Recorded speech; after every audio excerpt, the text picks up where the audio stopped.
Good evening, everybody, and welcome to this regular meeting of Fernie City Council held at 6:30 p.m. on February 11th, 2025. Kiisukyukit, we acknowledge that the city of Fernie is located within Kukinamakis, the unceded territory of Yakutat Nucleat First Nation. We recognize that we live and work within their vast lands.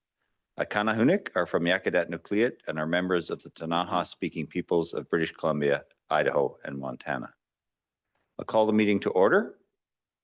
And I would ask that we add an agenda item under the following staff recommendation that the agenda be amended to add late item 11.0 outdoor rink, Fernie Outdoor Rinks Society.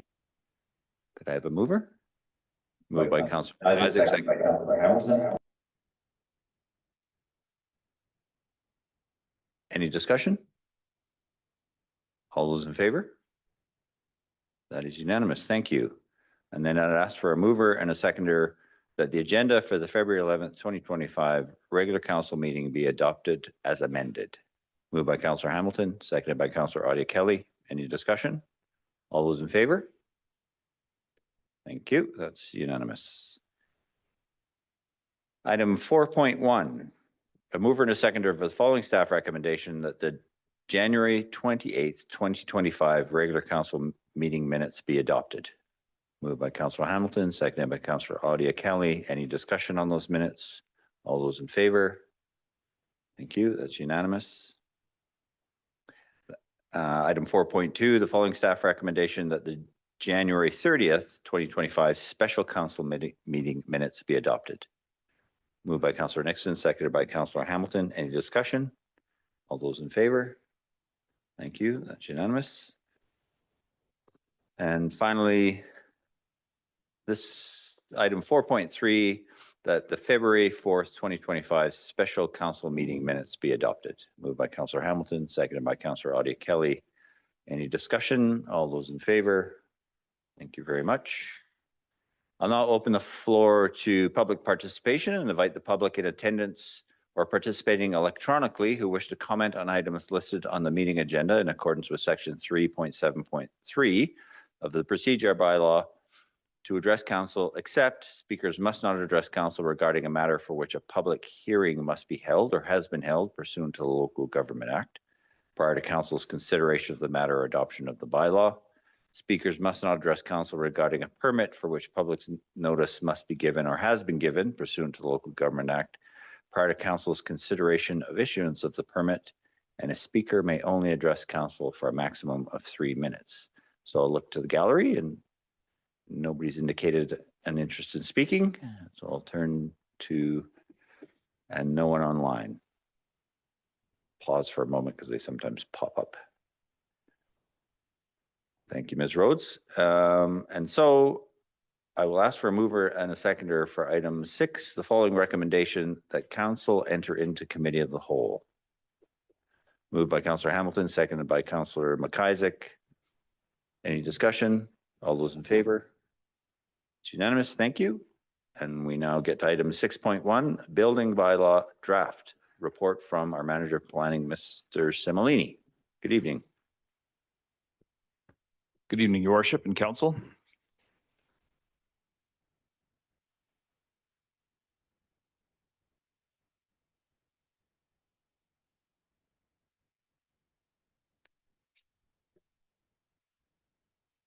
There we go. So tonight, Council, I just wanted to bring forward the building bylaw draft for review and discussion. Just to set a timeline, in 2003, the bylaw that we're working with now was adopted. In 2006, it went through a minor amendment, some fee calculations based on price per square foot of construction value. From then until 2019, the bylaw was the bylaw, and it's still the bylaw we're using today. However, in 2019, staff did bring forward a draft bylaw that was drafted by MIABC and then sort of customized to the city. Unfortunately, that bylaw, after going through some public consultation and going through council, is the same as we're going through tonight. It never came forward as the COVID-19 pandemic hit and things went awry from there. Since that time, though, we have reinvigorated that bylaw, gone through another sort of, I guess, a review of what we had in 2019 and amended it to current day. And now we're bringing it forward again for review and discussion. Should note that it says 13 years on that slide there, but really from 2003 to today is what we're dealing with. We're dealing with a bylaw that is over 20 years old. So a summary of the sort of talking points of the bylaw. As I noted in my staff report, the bylaw itself is quite text heavy. Again, it was a template brought forward by MIABC originally. But I think that just touching on these points is important. So really overall what this bylaw does is it gives our building officials and staff the ability to go through certain steps with the building permit process through permitting through to inspection. It also provides clarity to the building community and those on the other end that understanding is there. So oftentimes we have a gray area that's up for debate, and this bylaw helps to remove that. So exemptions. So when a building permit is not required. So for example, if there's a deck that's being built and it is less than 0.6 meters above grade, a building permit isn't required. Another example is an accessory structure like a shed that may be less than 10 meters. Permits aren't required. So those exemptions are set out in that bylaw. So if somebody goes and builds something that isn't exempt, there's no sort of gray area as to whether or not it is. The exemptions are listed directly in the bylaw. I should note as we're going throughout this too, I noted that the bylaw is very word heavy. One of our plans through implementation, we can maybe discuss this a little bit more, is to actually have some pamphlets and some information that goes out that sort of summarizes that bylaw. So it's not just given to somebody in the building community or somebody in the public to say, you read it and deal with it. It's more of a, again, the bylaw text is there, but we plan on having some user-friendly guides that we'll be able to use for the public. Secondly, damage to municipal property. And again, please jump in if you like. Damage to municipal property. So sometimes when there's a building that's done or there's a building permit taken out, we see things like cracked sidewalks or broken inspection ports, things like that. It doesn't happen a whole lot, but this bylaw does have a provision that requires the property owner to disclose any damage to public property in their frontage. So if there is a cracked sidewalk before the building permit is applied for, it's the responsibility of the owner to take pictures of that, note it, and then bring it to the city as part of their building permit application. Thank you, Mr. Simulini. What about in circumstances where there is a cracked pipe, say, because there's a 50-meter radius, I understand from the bylaw, in terms of the building permit, the property that's applied for, and there's a cracked pipe that's 25 meters, it's cracked 25 meters down its length away from the property. Are we going to get in a bun fight about who did that, or because the builder would know? Yeah, your worship, through the council, there's no way to know that. It's visible damage. Okay. Yeah, the cracked pipe is something that isn't, again, noted, but it could come in for like a service line or something like that when something's dug up. If it's damaged when it's dug up, take a picture of it and note that. So again, it just sort of establishes that, so there's no debate about whether or not the property was damaged as part of that construction. And I think that the best case for a builder or a property owner is, if something is damaged, to disclose that right away, even as part of the building permit process. Thank you. Demolition requirements. This is more speaking to removal of hazardous materials, which is now legislated in 2003. I don't know if there was that sort of legislation in place, but it just reinforces that the city is requiring all builders to ensure that hazardous materials are removed from projects. Typically, I believe that hazardous materials, asbestos, are present or can be present in pre-1990 builds. And having assurance that our workers are going into a safe environment when they're doing inspections and things like that is really important. So that's included in the bylaw as well. Application requirements.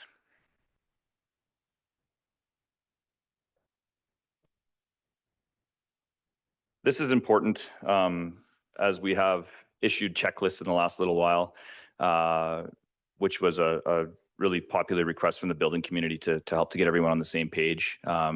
We have noticed a little bit of an improvement in applications coming through the door since those checklists have been done, which is great. But this section of the bylaw really drills down to what we require in an application at first glance, and then it also drills down to what we require, what the building official requires in order to issue a permit. So when we get an application, for example, our planning technician reviews it for completeness from their angle, that the proper paperwork is signed and the certificate of title is there and those sorts of things. And then when the building official goes to do their review, they can look at those kind of finer points, drawings, schedules from engineers, things like that. Councillor Nixon. Thank you, Worship. I'm just curious. This is not a new problem for sure. It's been, the inconsistent or incomplete applications have been around for the last 6 years since I've been here, probably a lot longer than that. But I'm just curious, will this cloud permit software, will that be able to alleviate, take away those incomplete applications? Yeah, your worship, through to Councillor Nixon. That's correct. That's the hope. I mean, I don't know if it's going to 100% clean it up, but the way that cloud permit works is it has like a list of prompts that will have you enter the documentation that's required. But it doesn't actually do an auto review of that presentation. So if for example, somebody submits a schedule from an engineer that's from 2010, and it needs to be from the 2024 building code, like the system won't pick that up, but it'll at least prompt that person to know that that document needs to be entered. So it does have that. So it does on the front end from the planning technician's perspective, like I noted before, those complete applications, it will really help with that. From the building official's review perspective, it will help, but it's not going to clean up everything.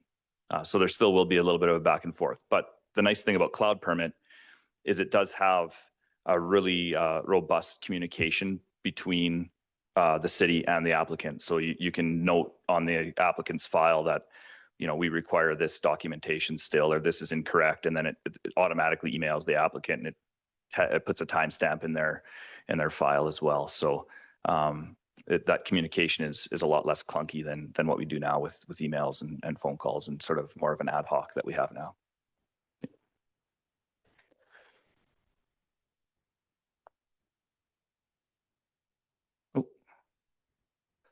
As far as forms go, the 2003 bylaw does have a form in it, but what we've done is remove the form from the bylaw. The main reason for that, back to Councillor Nixon's comments, is for cloud permit. Cloud permit's a digital form, and from time to time we may want to tweak it and change it, depending on changes in the code, things like that.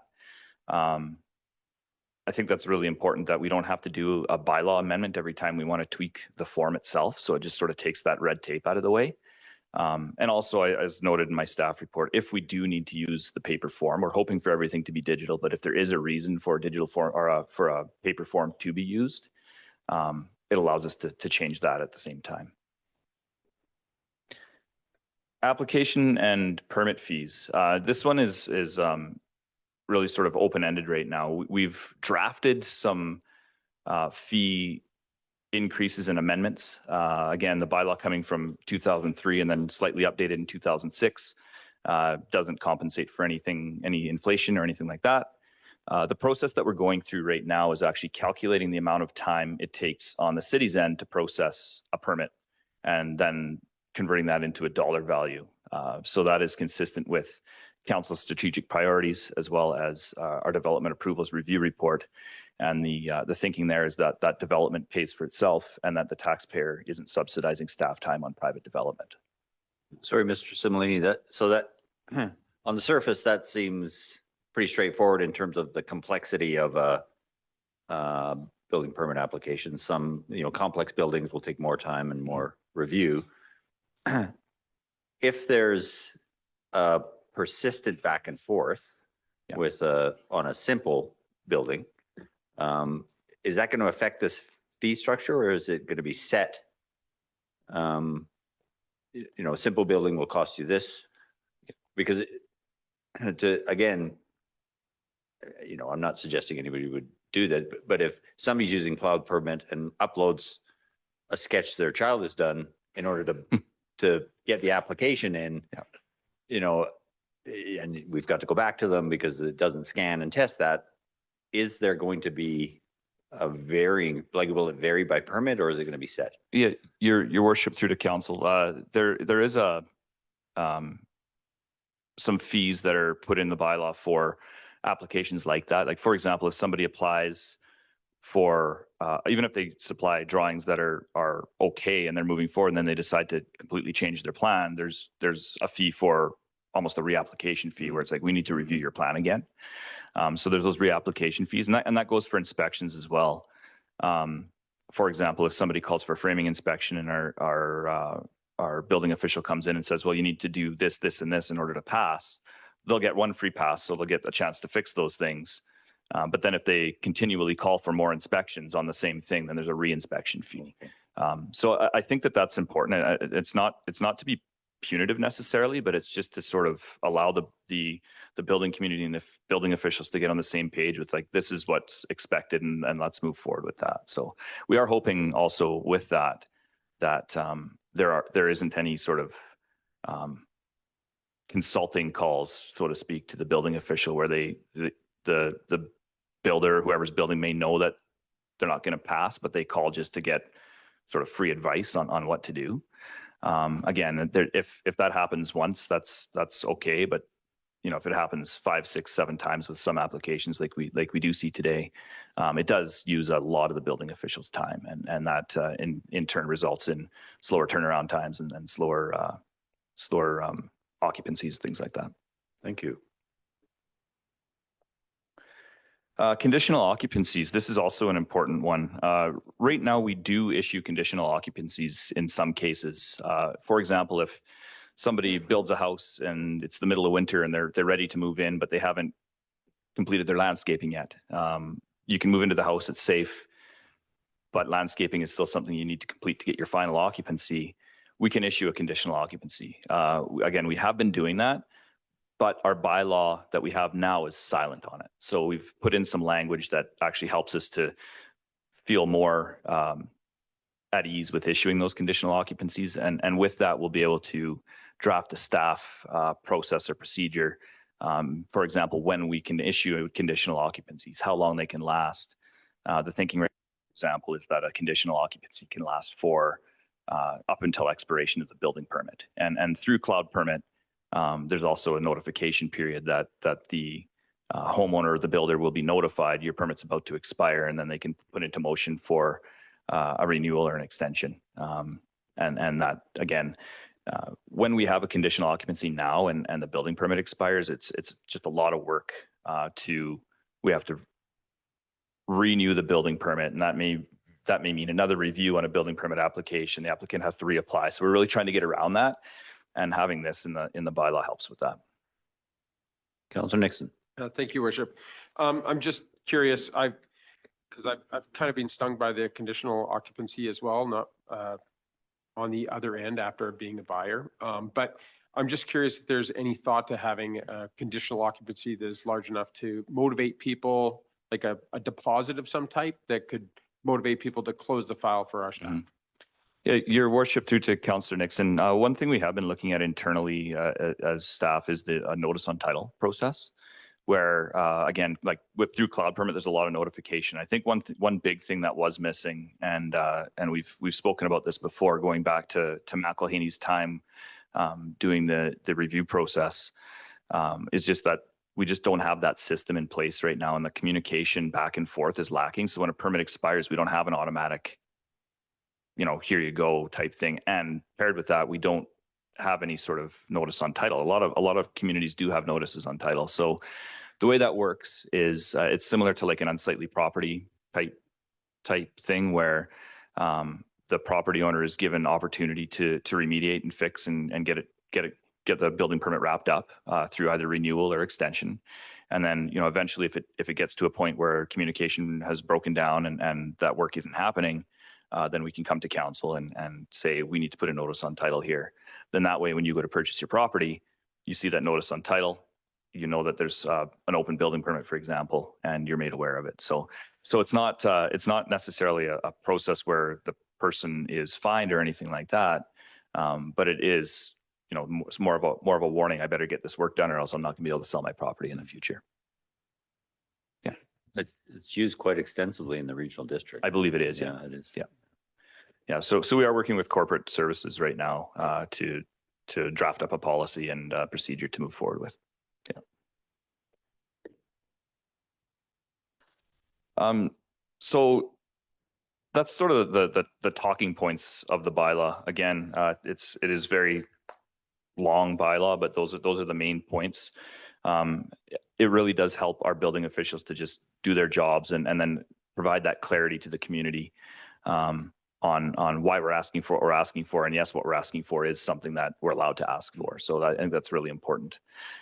In moving forward, we believe that we should do some public education with this, get the bylaw to a point where it's almost ready to go to council for first, second, and third reading, where it is today. I think the only thing that really needs to be refined is that fees section.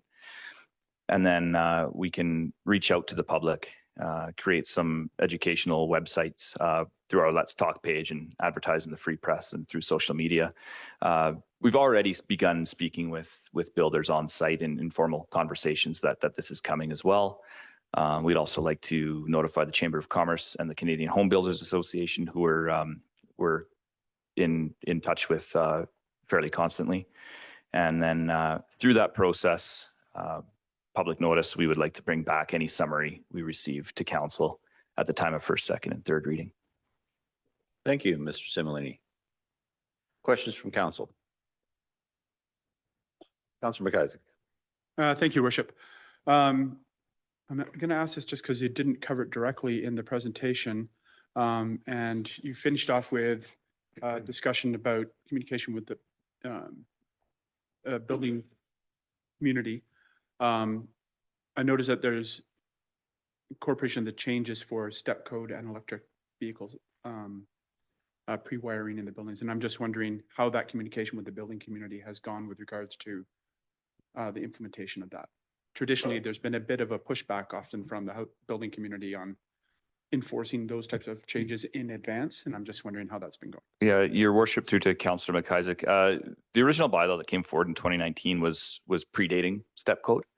And now we're so far along with step code, I believe we're in step 3, that it's already part of the building code. So it's really not something that we need to push forward. It needs to be done. So through the bylaw saying it allows the building official to enforce the code, it's taken care of. Sorry, I did have one more slide, Your Worship. And it's just nothing really major, but just to formalize the bylaw. Just again, I think that we already touched on formalizing the processes. That's what the bylaw allows us to do. Again, we have some processes that we do now that the bylaw is really sort of silent on, and times have changed. So this bylaw allows that to be formalized.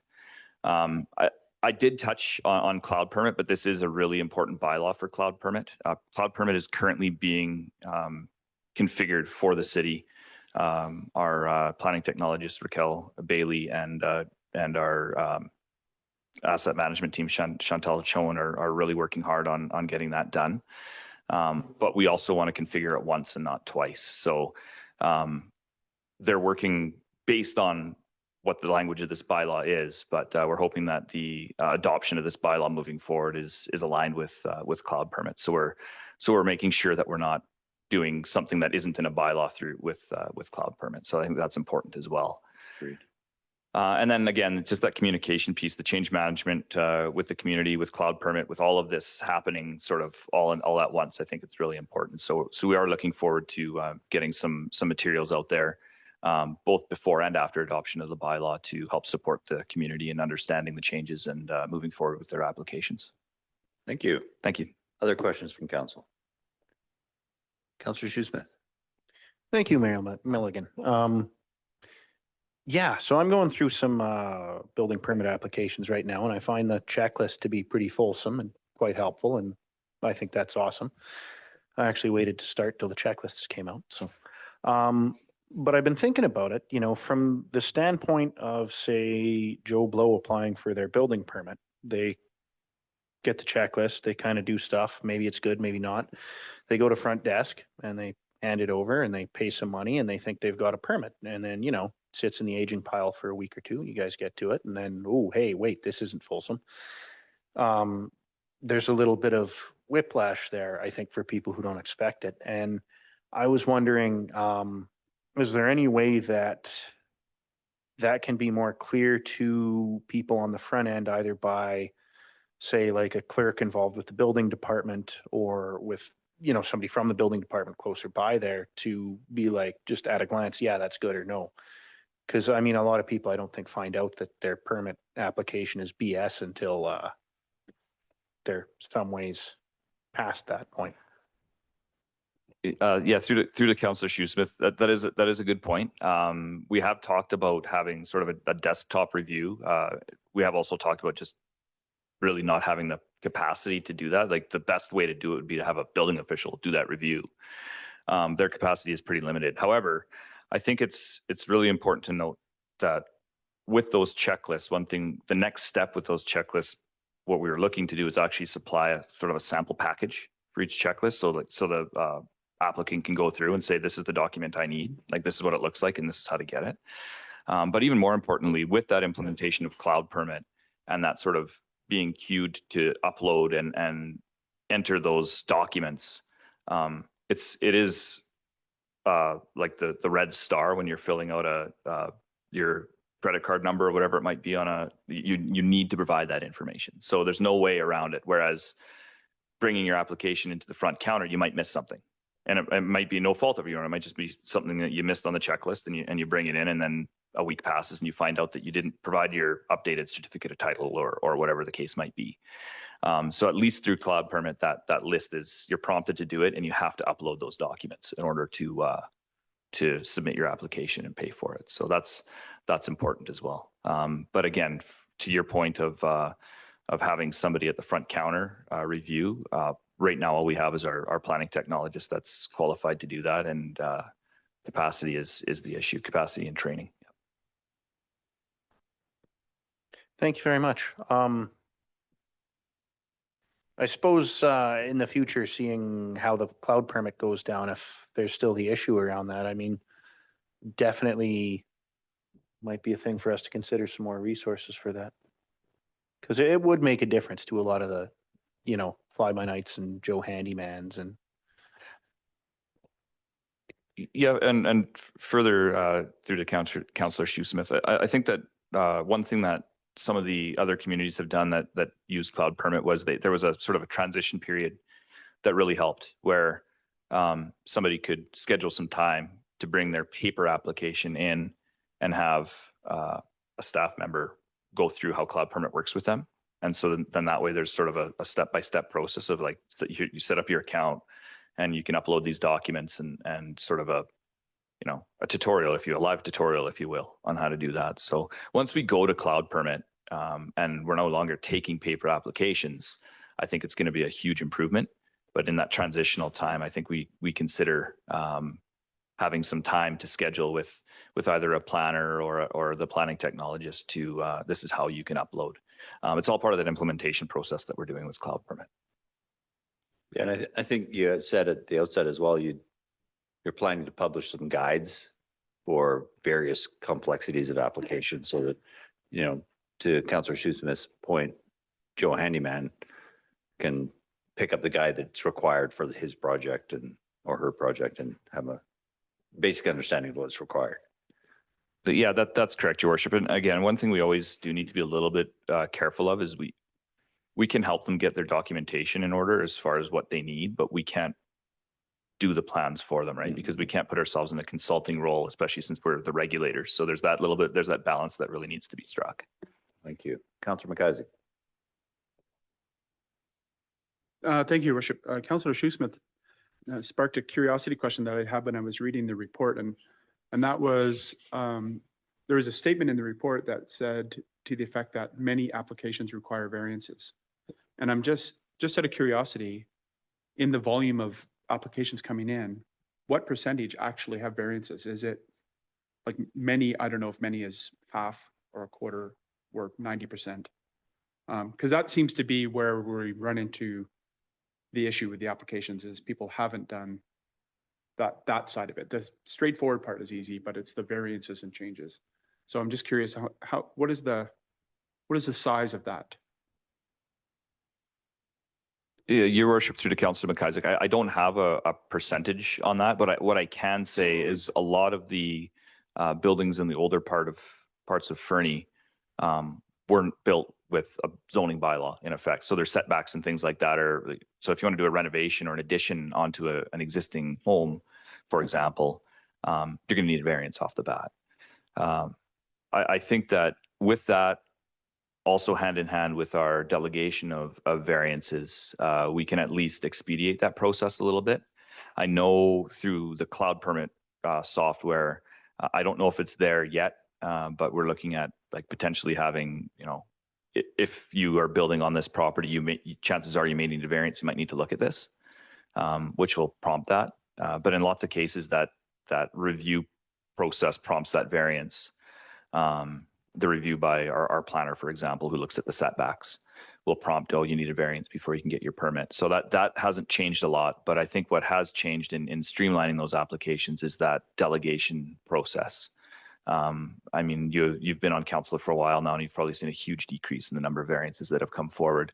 And again, part of our process when we get those applications is to say to an applicant, well, this is a major variance. Would you rather it, change your plans a little bit to make it a minor variance, and then you don't have to go to council? We can get you the variance next week, and it's generally fairly easy to change those plans. So it's been a pretty good process. But again, that prompt and that missing piece isn't quite filled yet. But again, we have done a good job of helping to streamline that process. Further? Thank you, Worship. Yeah, it's interesting because I feel like when I first started in council, it's appeared like every single building needed some kind of variance done to it. And I'm sure that wasn't actually the case. It just kind of had that feel because those are the ones that ended up coming to council. And with the delegation for the minor variances, that's been a dramatic reduction in the amount of time that comes to council. I assume that also has come with a dramatic reduction in the amount of time for the builder who's not had to wait for the council process to move forward. But I don't get the sense from what you're saying that the cloud permit process is necessarily going to improve the variance time, because often people won't find out until they've done the submission that a variance is required. That's accurate? At this time, Councillor McIsaac, that is accurate. However, again, we're working with Cloud Permit to see if there's sort of an automatic queue. Like if Cloud Permit, for example, is tied into our GIS, and we know the approximate siting of the buildings in our GIS, can there be a flag that comes up when someone applies for a permit for their building? Like that would be perfect, right? But we're just not quite there yet. But it is, I think the capability, there's at least the potential is there for that. Thank you. Other questions from council? Oh, Mr. Broniski. If I can, council, to both that point and Councillor Shoesmith's point about the delay in terms of identifying whether an application is truly complete or not, or there's simply a deficiency in that a consulting engineer or architect used the wrong format, missed signing or stamping something. I'm a firm believer in finding a way in time to phase into doing active and very prompt plan checking. And I think Cloud Permit and smoothing our intake and our processes is allowing us to get to a place where we can then look at, okay, what resources do we now have with an updated and contemporary set of tools and an updated and contemporary set of zoning and building bylaws and fee structure? And then with those in place, if we want to add plan checking, how can we then add a fee for pre-application reviews or instant application reviews the way larger municipalities do, and serve that need without downloading that cost on like a homeowner, but having the cost recovered from the person who's wanting to pay for that additional service? No, I appreciate that. Yeah, and I further to Councillor Shoesmith's question, it would be nice where necessary. There's that sort of concierge service so that people can get their their plans through quickly, particularly those, that don't have experience with it. So it'll be nice when we have a bit of a review or we have a bit of time with cloud permit to realize where our resources are. If there's no other questions from council, I've got a couple, Mr. Similini. So what do you see with all the communications, et cetera, the adoption schedule? Like, where are you seeing this in the calendar? Yeah, your worship, through to council. I mean, council can feel free to comment on how long they feel the education period should last, but we picture doing something, getting started on it right away, getting it posted to Let's Talk by, I would say, end of February, for example, and then coming forward to council in several weeks' time, end of March, end of March, early April. So like a month or a couple of weeks. I know that previously it was 6 weeks. Like that was the previous process that was followed. So I would like to go on a little bit of a lesser timeline just because of that cloud permit implementation part, which we're looking at probably early April. And we want to have cloud permit like lined up with the bylaw. So, okay. Yeah.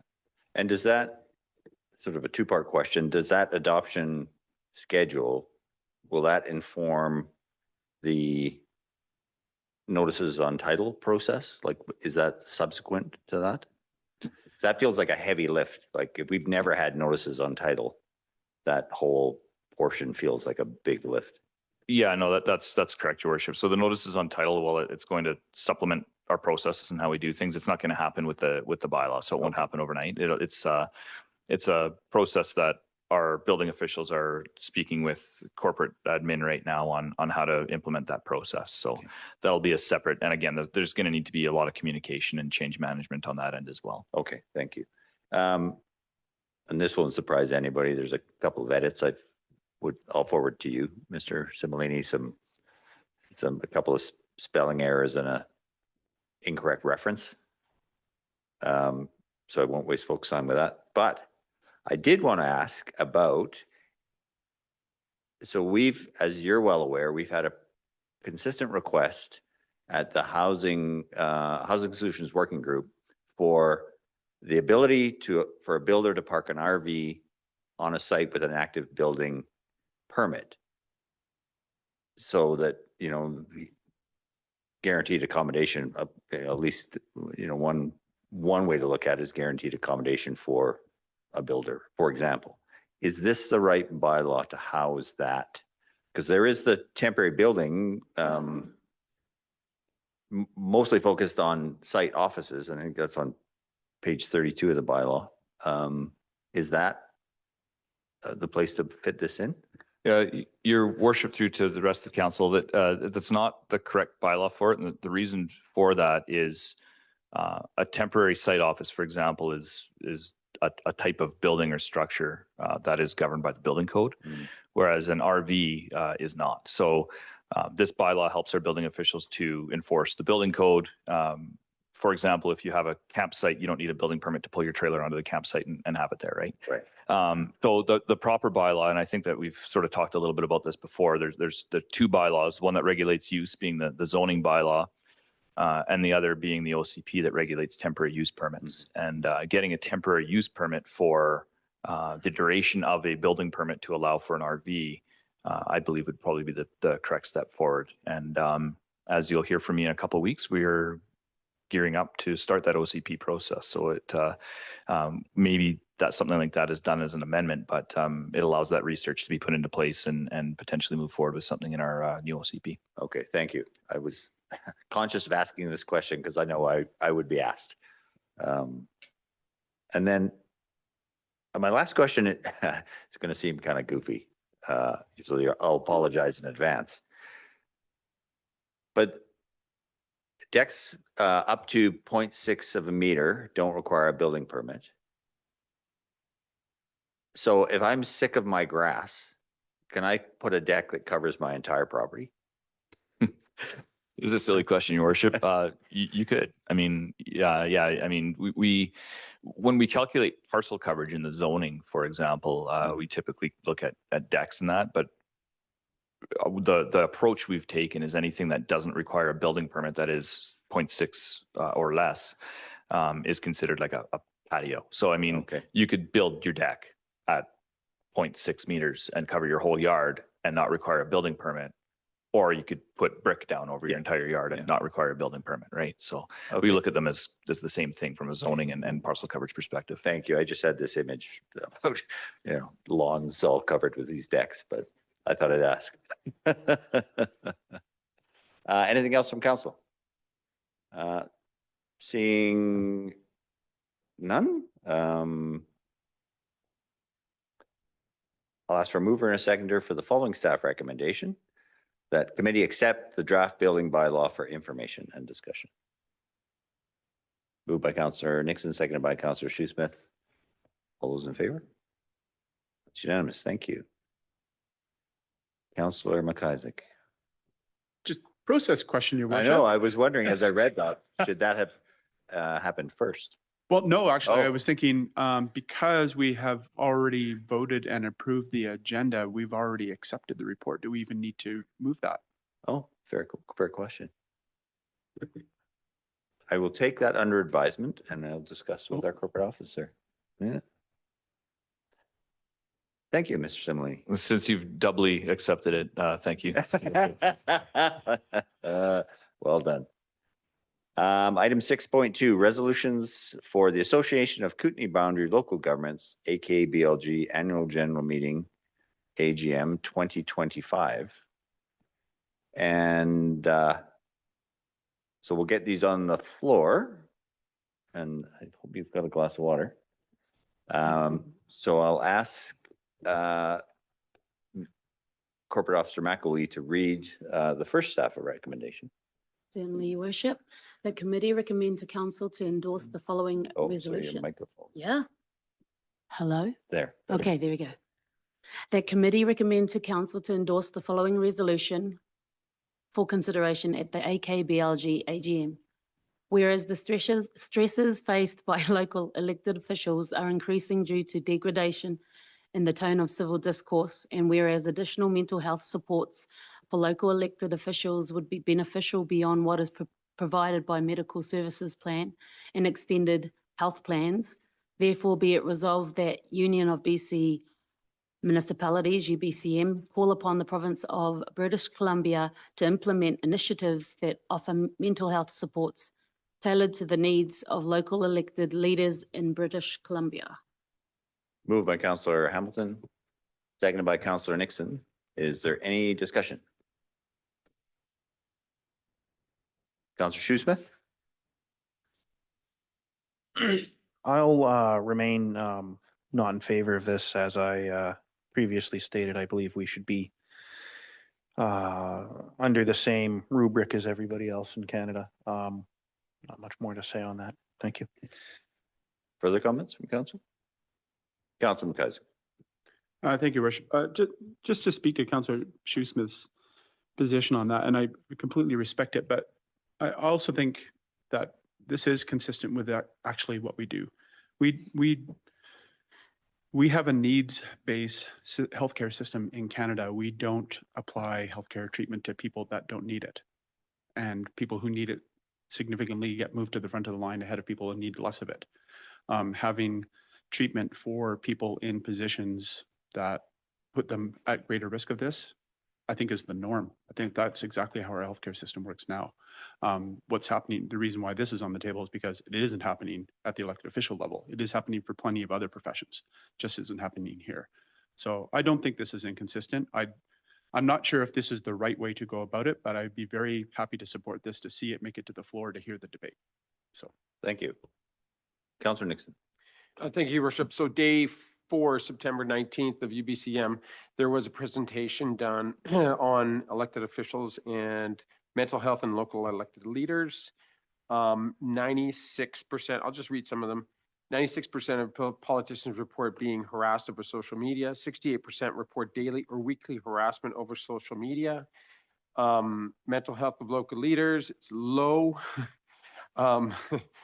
And 20% of politicians have considered missing a vote. 40% of politicians have considered not interacting with constituents. and 70% say fears of harassment would prevent them from running for office. So, and then just last week, there was a water meter issue in the village of Ashcroft. And believe it or not, a counselor was sort of verbally assaulted at the grocery store. And then shortly after that, the person left and they went into the park, and then they were physically assaulted by the same person. So I do really think that we need these type of, I'm totally in favor of Councillor Hamilton's motion here. We need something a little bit different. I mean, we need good people in these seats, right? So if people are being afraid, you can imagine you'll never go into the grocery store probably again talking about water meters, right? So I don't know. I'm all in favor of it. Thank you, Councillor. Councillor Shoesmith. Thank you, Mayor Milligan. There are actually a suite of tools available for people who have been subject to physical abuse or libel and slander. I mean, there's all kinds of legal recourse when something crosses the threshold between mean words and salacious lies. I would say that from the perspective of just Joe Blow citizen, this sounds a lot like elected officials require more support, according to elected officials. And for that alone, I'm not going to be in favor of this. Councillor Audie Kelly. Your worship, thank you. For me, I'm along with Councillor Shoesmith, and I did say that previously as well. My concern also would be that who pays for it. You know, we come into these roles expecting certain things, and no one should be abused or harassed. I don't agree with that. And possibly for me, working in social services like I have for many, many years, I do see a lot of gaps. And it isn't just elected officials. There's a lot of gaps in our mental health care system. So I know someone mentioned, well, lawyers have their own and doctors have their own. Well, who's paying for that? Who's funding that, right? So I'm going to remain not in support. Further comments from council? Councillor Shoesmith. Yeah, just one final. I would say I've definitely suffered more verbal abuse just as a contractor being loud or dirty than as a politician voting on things. Most definitely people are far more comfortable speaking down to somebody with a shovel in their hands as if they were a dog than they are speaking down to a councilman in the store, although I have got a little bit of both. Yeah, I take a little exception to your comment, Councillor Shoesmith, respectfully, that it's elected officials saying elected officials need more support. And I think the sort of the statistical evidence that Councillor Nixon presented, one could also make the argument that because police officers and paramedics have tailored mental health supports for their very specific roles, that's paramedics saying paramedics need more support. And I'm not sure that's a bad thing because they're in the front lines, they experience it, their supervisors understand the circumstances they work in. I don't necessarily think that's wrong, that the individuals in the seat are reporting their own experience and they're therefore asking for potentially support. As has been indicated, it crosses any number of professions, nurses, you know, there's tailored mental health supports for teachers. It's extensive in our province, and we pay for it as taxpayers. And if we can refine the system such that it helps more people, then we are effectively closing, as has been pointed out, a gap in that system.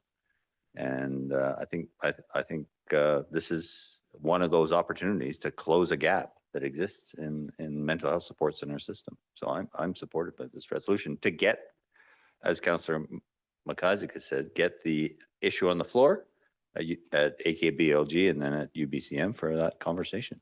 Let's see where it goes. Any further comments? With that, I'll call the vote. All those in favor? So myself, Councillor McIsaac, Councillor Hamilton, and Councillor Nixon, and Councillor Shoesmith and Councillor Audia Kelly are opposed. Thank you. Item 2. The committee recommend to council to endorse the following resolution for consideration at the AKBLG AGM.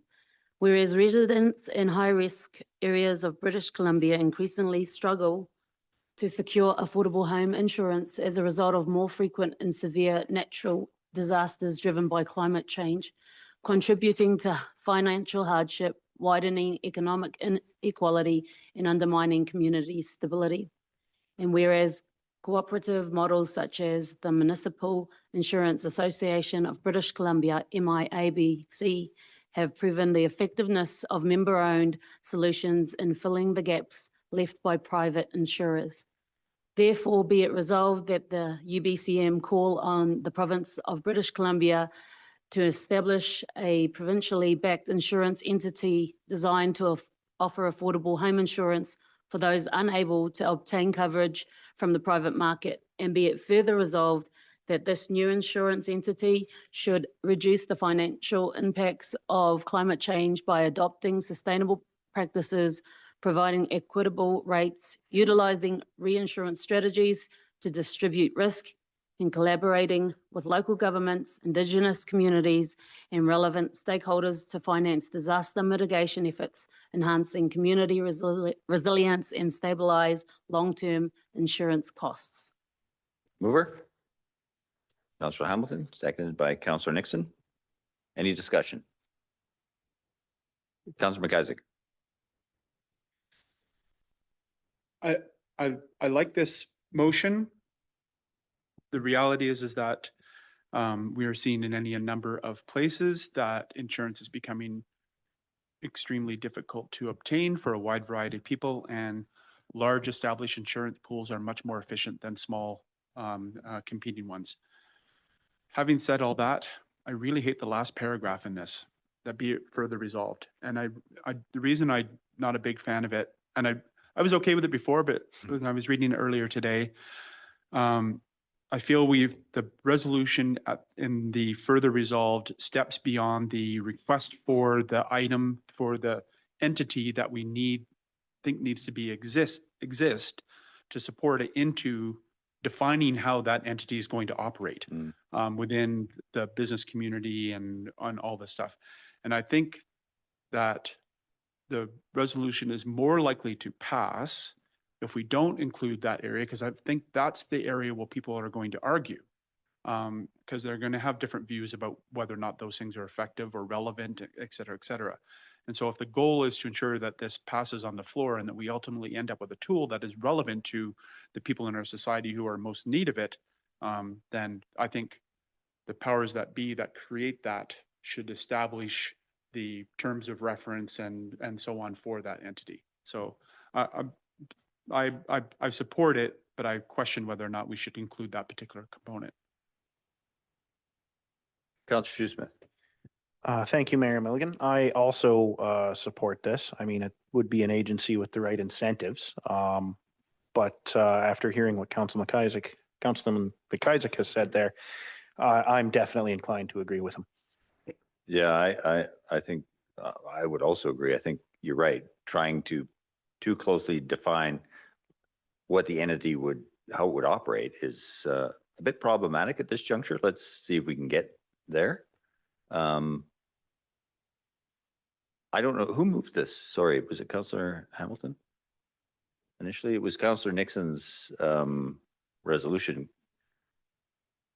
Could that be seen as a friendly amendment because we're creating the opportunity, a greater opportunity for it to pass at AKBLG and then subsequent? Councillor Hamilton and Councillor McIsaac. Thank you, Your Worship. I'm not sure if we can actually do friendly amendments by way of process, but I would certainly be open to somebody putting an amendment on the floor to the motion, and then we vote on the amendment and go from there. Councillor McIsaac? Thank you, Your Worship. Actually don't think we have the concept really of a friendly amendment. As I understand the amendment rules, we can make an amendment to this as long as it doesn't change the original intent. I would argue that an amendment that removes the "and be it further resolved" paragraph actually retains the original intent of the motion and just removes the more, perhaps confounding is not the right word, but complicating language prescriptive. or prescriptive language from it, and reserves the original intent. So I would move that we remove the "and be it further resolved" paragraph. But I welcome the debate from the resolution writer to hear how they feel. Thank I you. agree with that. Okay. Yep. So we have the amended motion on the floor. Any further discussion? All those in favor? Perfect. And now the original motion as amended. Thank you. All those in favor? That's unanimous. Thank you. And I can't remember who used the language when this was initially opposed, but the insurance of last resort, I think that really stuck with me. I think that's for people who need it. I think it's great. So thank you for that resolution, Councillor Nixon. So I'll ask for a mover and a seconder for the following staff recommendation that council return to the regular meeting. Moved by Councillor Hamilton, seconded by Councillor Shoesmith. Any discussion? All those in favor? Thank you. Item 7.1, I'll ask for a mover and a seconder for the following recommendation: that council endorse the resolutions to be presented to the Association of Kootenay Boundary Local Governments, AKBLG, annual general meeting as recommended by the Committee of the Whole. Moved by Councillor Hamilton, seconded by Councillor Nixon. Any further discussion? Although, Councillor Shoesmith. This is interesting since I'm 4-1 and not the other. It is indeed. Any further discussion? All those in favor? Thank you. So this brings us to the late item,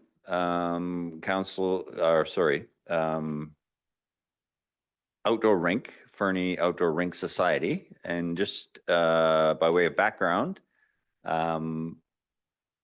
Boranowski and Mr. Logan and myself had a very productive meeting with two representatives of the newly forming Fernie Outdoor Rink Society today, and we collectively agreed on a path forward, and which is a very exciting outcome. So I would ask for a mover and a seconder for the following recommendation: that pending the Fernie Outdoor Rink Society successful addressing the insurance and safe work planning requirements, that council directs staff to work with the society to support efforts to open the outdoor rink for the remainder of this season. Moved by Councillor Hamilton, seconded by Councillor McIsaac. Any discussion? All those in favor? That is unanimous. Thank you.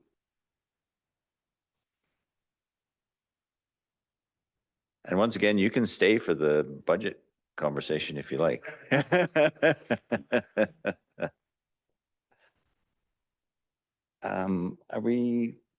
Would be advised to take a short break at this juncture? No. Yeah, so we'll take a 5-minute recess if that's okay.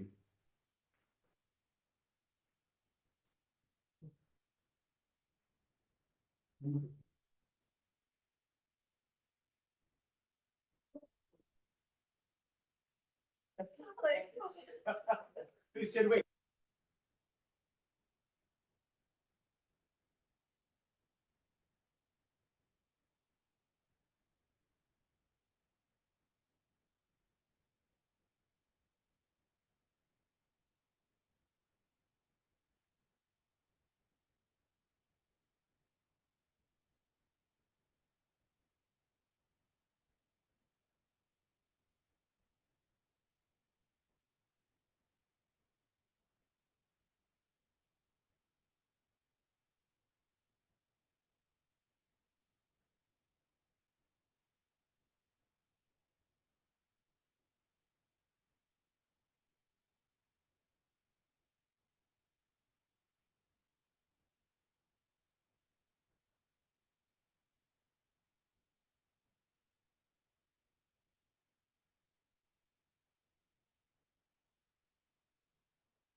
Shall we reconvene?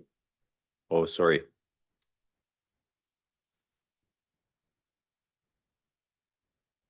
Thank you. Item 11.1, 2025 to 2029 financial plan, the capital budget, a report from our Director of Finance.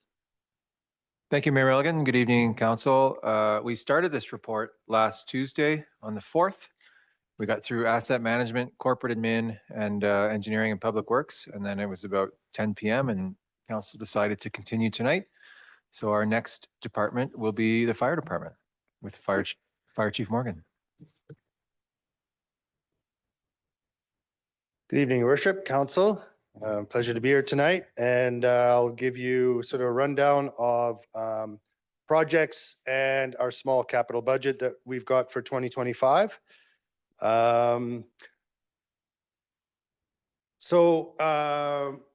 This year, our concentration obviously is going to be continuing working out of the operations building, and then obviously supporting engineering and planning with design of the new facility. So that'll take up a lot of my time, especially in the spring and summer.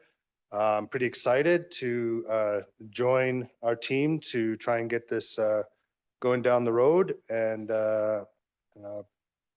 really excited to try and get this help with the design of this new building.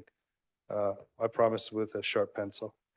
One of our big projects that we do, obviously every year, outside of our regular training, we do a lot of training specifically each year, depending on what's going on. So this year, one of our career firefighters and 3 officers and deputy chief trained to NFPA 1021 Officer 2 certification. And then we're also going to have 3 career firefighters to NFPA 1021 Officer 1 certification. So these will be some big tasks. All of these officer courses are being funded by composite and volunteer grant provided by the UBCM for $10,000. And all of this online training will take place on night shifts. Both Deputy Robinson and myself will be taking the ICS 400 this year. This is the highest level of incident command system. And this is sponsored by through the RDK and their EOC grant. So thank you to the RDK for that. We're also doing Train the Trainer with some of our career firefighters, where we teach wildland interface firefighting. So we'll continue to do this valuable in-house training. Our major rescue certifications are swift water, ice rescue, and confined space rescue. All of these certifications are valid for 3 years. So what we do is we put them in these major courses in a 3-year rotation. So this year it'll be swift water rescue. So we'll train 13 of our firefighters with a recertification of swift water rescue. Next slide.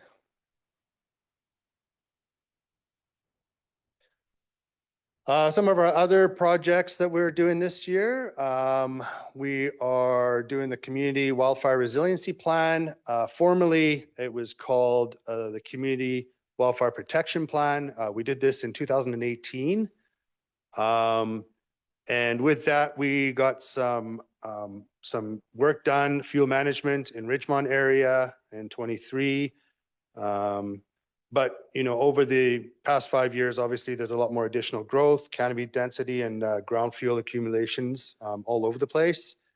Also, the Cedars neighborhood, for example, has been seeing a lot of development and potentially a fire front for front-based or prevailing winds from that sort of direction.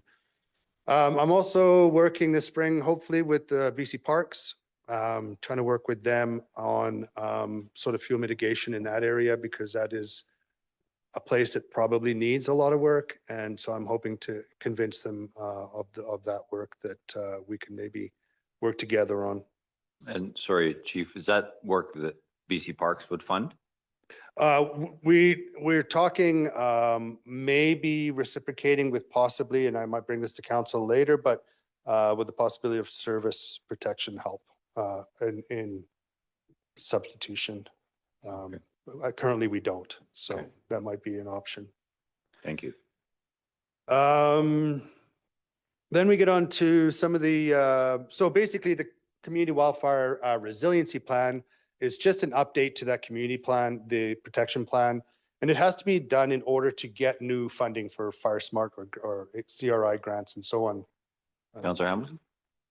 Thank you, Your Worship. I just want to step back to the fuel mitigation in Mount Fernie Provincial Park. And I'm curious if there are, I mean, there's got to be other municipalities with provincial parks nearby, especially ones that are high fire hazard. Like I'm thinking immediately Kelowna area, Osoyoos, those areas that have experienced very significant fires recently. And what sort of mitigation plans would have happened there, if any? I guess, are there any precedents or any examples where this is time and energy well invested in the cost to the AKBLG resolution prior? If we as a community can point our fingers at the provincial government and say, hey, this fire started here and increased significantly because of your provincial park management, whose insurance is paying this? Yeah, through to Council Hamilton, it's a good question, and I haven't researched that on other communities. Just in my view, I think it's a prime example of someone who should be showing an example of how it should look. And I don't believe right now it's currently looking like, it's an example of what fire smarting looks like. Yeah, that's a great question, but I haven't researched that. And so in order to continue getting the Fire Smart grants, CRI grants, which like you can see, we got 187,000 in 2023, that last 2 years. There's probably going to be another intake in 2025. And so in order to get that new funding, which is generally a lot of funds, all the reporting has to be done with everything that's happened with that 187. And that's going to be a big job. And that's luckily going to be Deputy Robinson doing that one. So, and that's his forte. So he is our sort of grant writer and grant reporter, and he does a really good job. So we will be sort of tackling that this summer in order to be able to look for more grants, CRI grants for Fire Smart.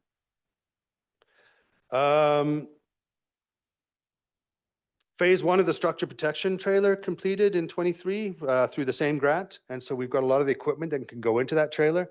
We now have to apply for another grant to get the trailer. And so it's just an ongoing process through all of these grants that you just kind of slowly build every year. But that's one thing that we're going to be tackling this year is possibly trying to go down the road of trying to outfit a trailer or get the trailer that we can outfit with the equipment that we've currently got.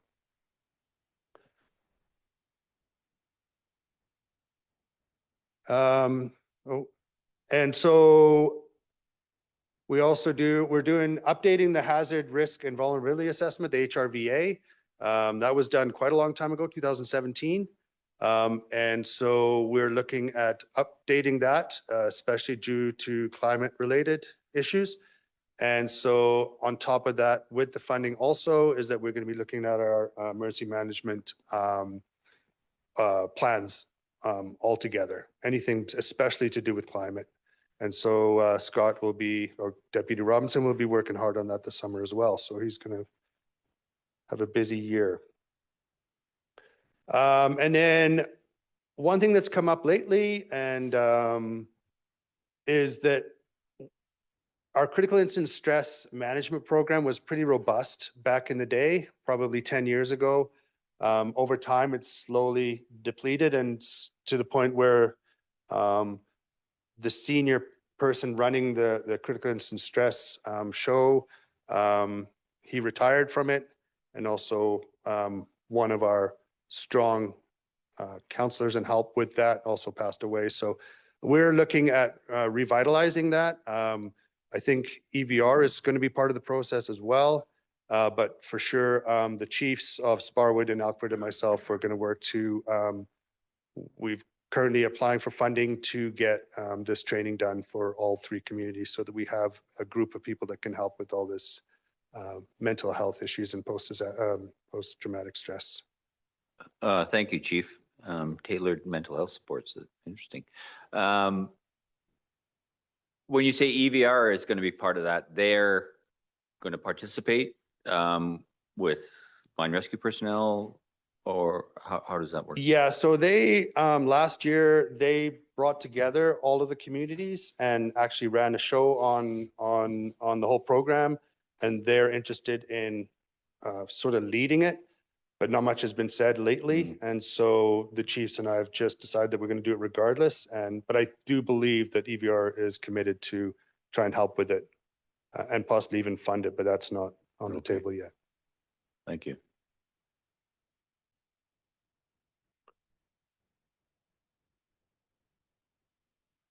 And then the last slide.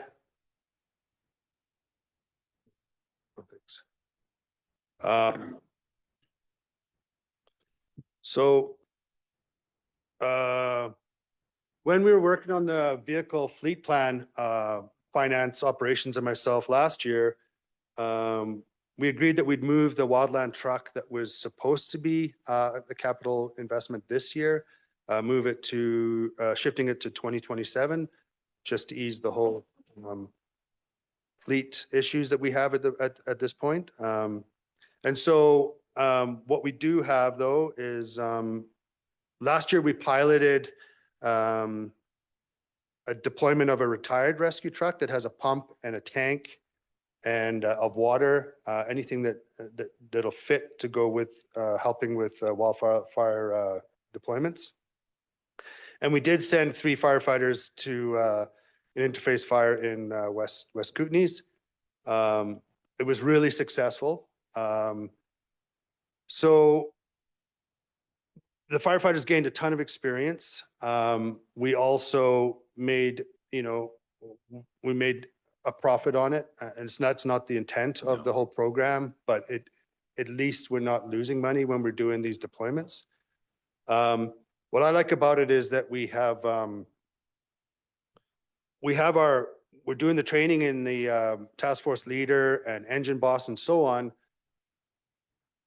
which is great, but a lot of times you don't get to use it. And now we're getting to use it. And so for the firefighters to get this actual true experience of firefighting and interface fires is extremely valuable. So what I like about it is that when and if it comes here, we've got those pressures coming from wildland fires that we have a lot of crew that are ready and able to help the BC Wildfire and other structure fire firefighters that come into the community, that we can actually be of great assistance to them as well. So yeah, we'd like to keep doing this, and hopefully we'll put both our old rescue on there, plus our current wildland on the list. And then we have 2 to pick from. They have 2 to pick from, and we'll leave 1 in town. If the one gets picked, we won't send both. And so we kind of have coverage in our own community for wildfire or grass fires and so on. And so with that, we kind of have to upgrade our current wildfire that's quite old, just for cabinetry and so on, to hold tools and all that kind of thing. But then it can be a type 6 and go out and make all in is about $350 to $400 an hour on the deployment, and it's generally a 14-day deployment.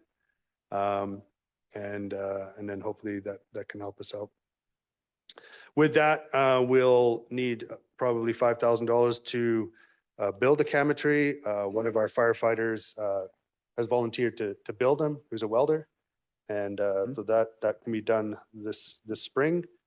With that, we would also like to get some wildfire PPE that suits the environment that we're working in, as opposed to just the coveralls that we are taking at this point, and it'd be a lot more valuable. And then lastly, quite a lot of our bunker gear has aged out. I think at one point a lot was sort of bought at the same time, and so we're looking. Our big expense this year would be to purchase 8 sets of turnout gear to catch up with our aging PPE. And that's probably it for our capital this year. Thank you, Chief. Questions? Yeah, Councillor Audie Kelly. This isn't really a capital question as such, Chief, but last night we were sort of asked about the mechanics of when you have to respond to 911 calls.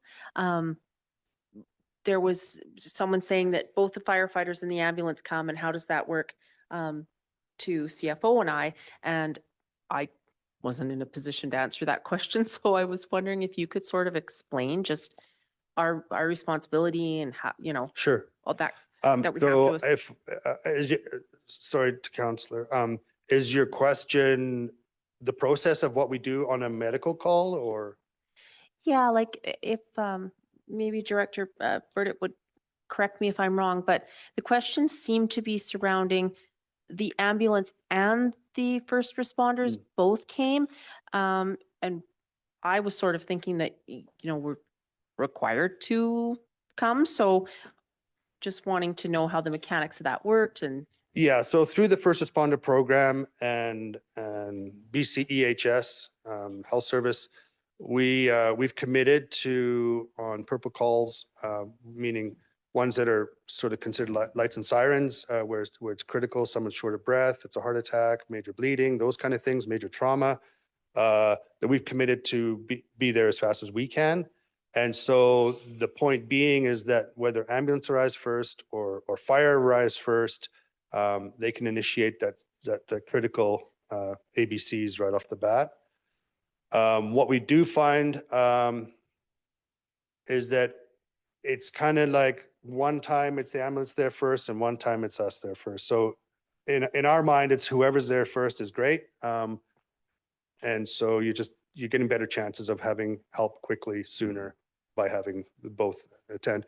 The other thing too with it is a lot of times we have patients or people that are needing help, like ambulatory care, that two ambulance attendants can't really get that person up and down some stairs and so a lot of times that's sort of our job, is to get people, say, from the upstairs or out of the house or whatever. And then usually what happens is the ambulance attendants take care of them medically, and then we take care of them transport to the ambulance. So it's a teamwork aspect too of getting that person to, I don't know if that's answered your question or not, but. Councilor McIsaac. Oh, sorry. Further? Yes, yeah, I think so. Like we have committed that we will respond. So like we need to. Yeah. And I mean, in all the years that I've been doing this, I don't remember ever us not going, meaning we just couldn't go. I mean, that's a good sign, I guess. It takes a lot of commitment from the department though, because the person that's on night shift tonight has to be on call all day. And so generally can't be home alone with their child or at the ski hill or so on, unless they get help from somebody else that's willing to be on the pager to assist. And that's why it is so critical that we have our auxiliary firefighters trained sort of to the same level as us, so that we can get some balance and, a healthy lifestyle for the career firefighters that are off, that maybe can take a break from that pager. So. Councilor McIsaac. Thank you, Worship. I'm just going to ask a sort of a clarifying question, I guess, about Councillor Adia Kelly's question. And that was whether or not, was the sense that the question was being asked with regards to redundancy of response? Because I'm wondering about that, and I think Chief Morgan has kind of answered that question, but if the question is about redundancy, then it would seem to me that we're looking to see how much are the skill sets and whatnot overlapping in that Venn diagram when they're arriving. And what I think what I just heard, and please correct me if I'm wrong, Chief, is that there's a bit of overlap, but there's a lot of the Venn diagram that's outside each other too. And so there is definitely good value in both of them responding as best able. Is that what you heard? Is that helpful? I would say that was part of it, Councillor McIsaac, and I didn't feel qualified to answer the citizen about that. So that's why I wanted to ask Chief, so that he could clarify for people that are wondering, because that did come into play where you know, we surmised that the firefighters would be allowed to do some things that maybe the ambulance attendants weren't, and maybe vice versa. But what, you know, you don't know what you don't know, so it's better to ask the expert. Yeah. Yeah, and if I may, it has improved quite substantially with the BC Ambulance Service in the last couple of years. They've dedicated a lot of resources to full-time in Fernie and other communities, and that's made a big difference. I'd say before that, and it's still happening a little bit, only because there might be an issue where somebody has a traumatic event or medical event and they go to Cranbrook. Well, somebody has to cover them now on the ambulance side, and sometimes there aren't people available in Fernie, so that they have a Sparwood car that might be on call, but has to stay in Sparwood. So then we have to be with that patient for the 20, 30 minutes that it takes for them to come here. So there's that sort of balance too, but I can tell you it's improved quite a bit with BCEHS since they've made that move of hiring career full-time in Fernie for sure. Yeah, thank you, Chief. And I just wanted to share, because this question is near and dear to my heart. Anecdotally, a couple of years ago, it was just immediately post-COVID, I had a family member who was in significant respiratory distress, and I called 911, and the fire department was there, I'm going to say less than 5 minutes, and had this family member packaged and down the stairs to the front door of the building before the ambulance arrived. And it was a really smooth handoff. Everybody, but the speed of response and the turnaround was remarkable. I was so grateful. It was a pretty trying time, and yeah, it was impressive. So it's a little late to pass my thanks on to your team, but it was. I have seen some members since, and I mentioned it to them. But yeah, it was pretty impressive. Other questions for the chief? Councillor Nixon and then Councillor Kelly. Thank you, Worship. Just curious, I know that we're getting our ladder truck soon. Do you think that the aluminum is going to have some issues? I've mentioned this to a few people lately, but there's a chance that there could be some issues with how much it might cost after the fact. We were locked in, but there were some things in the contract that's stipulated, and we need to look at that. But what those are, that if they could increase that percentage that is currently maybe being done right now. So yeah, I don't know yet. We just bought an extractor that we got, extractor washing machine, which washes bunker gear. And we got it through a grant. And the one company that we wanted to get it from said it was going to take 4 to 6 weeks, and March is coming up here soon, and there might be some noise about the tariffs. So we went with another company that was promised to deliver it this week. So, and it's coming from the States, that's the point. So we didn't know if that was going to be an issue. So we kind of ordered it now. And it's going to be here this week. So that'll go in the new fire hall. Thank you for being proactive. Councillor Kelly. Thanks, Chief. I just wanted to ask you about the turnout gear, because it can be, my understanding from our day with the firefighters was it can become carcinogenic, right? Like it absorbing all the stuff from the fires. So do we have like a plan to ongoingly replace it? Like you're getting 8 sets, but then is there like a rolling? Yeah, we do. So we have been, we've been doing 2 sets to 3 sets a year rotating, but just we got caught in this one span where we bought a whole bunch 10 years ago. And so they're now just coming out of service. So we kind of had to, but we do rotate, we do ongoingly do a rotation of 2 to 3 sets a year. But that's a good question, yeah. Does that tell us every 10 years there's this pig in the python that? Yeah, so we're going to just add, maybe talking to finance, maybe just add that 1 extra each year and then be on the full rotation. No, understood. Councillor Hamilton. I actually had the exact same question about the rotation and Okay. refurbishment of that. Thank you. Further questions for the chief? Seeing none? Thank you, sir. Appreciate the Welcome. report. Thank you.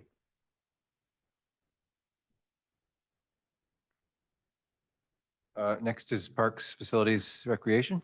Mr. Director Logan. Logan. Welcome.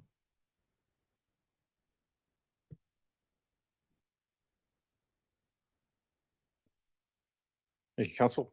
I'm going to time myself and stick to the script so I don't ramble, but interrupt me at any time for questions, please. So yeah, Parks, Facilities, and Recreation. I've got a few slides here, about 6. I got a couple of slides specifically about decommissioning plans that Council was wondering about, so some additional details there.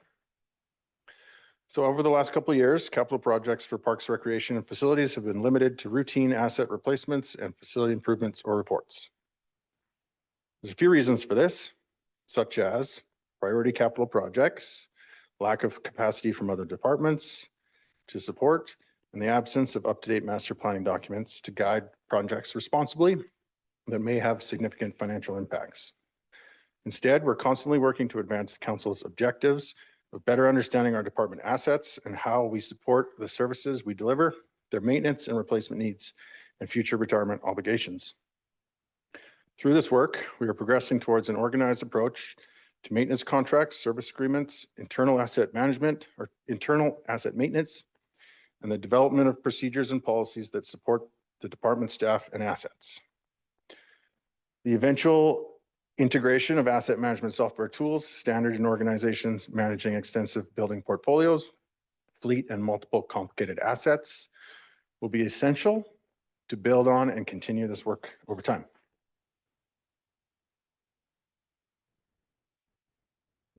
Okay, so this is a slide for community center decommissioning. So it's a bit of a sneak peek because council was requesting some details about this. So internally, my team sort of developed a list of reusable equipment and fixtures.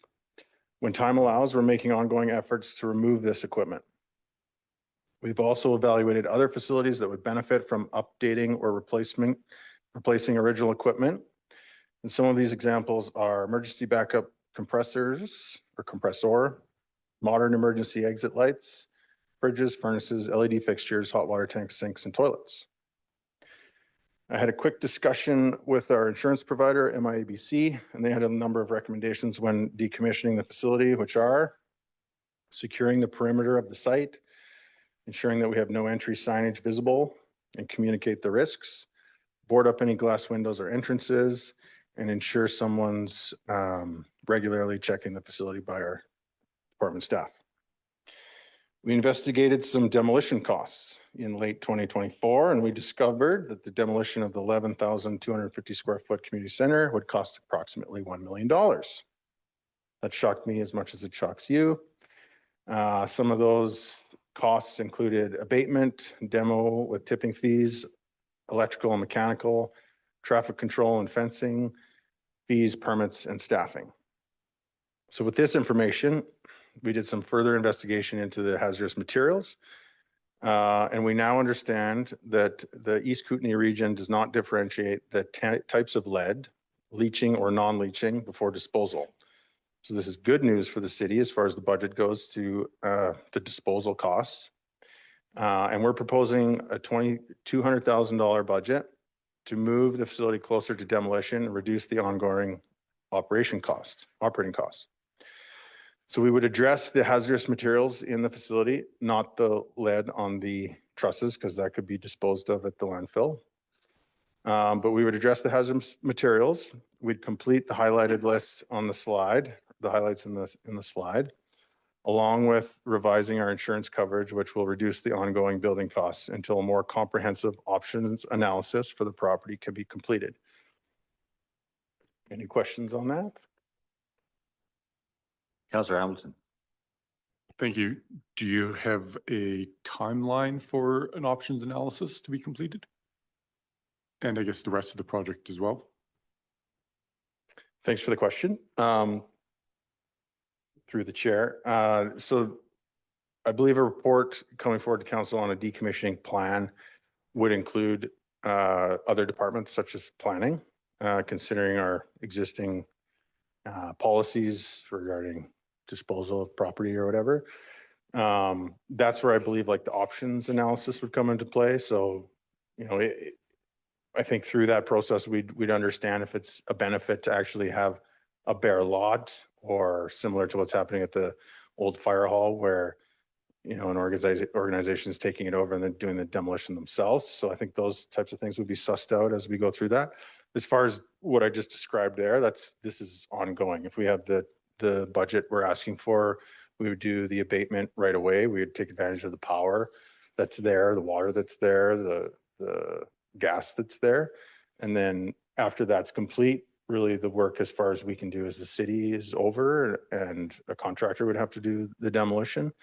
And then as a result of having our piece done and our fixtures removed that are still valuable, we'd be able to basically reduce the ongoing operating costs and hopefully the insurance as a result.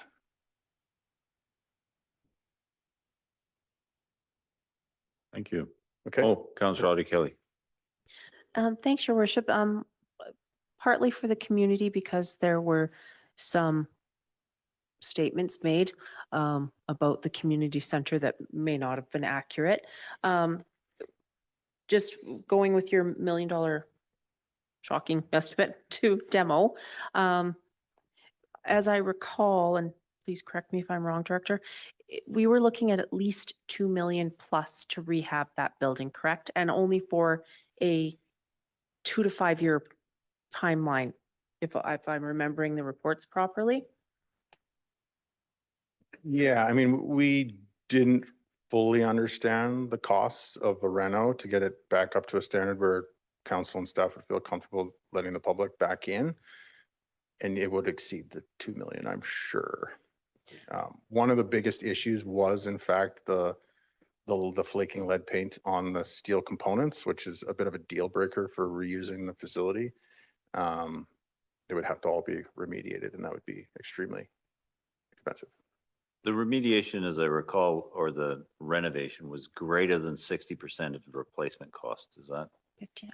Yeah, we received a facility condition index rating, which is pretty standard on facility assessments, which we'll ask for with all of our additional ones moving forward.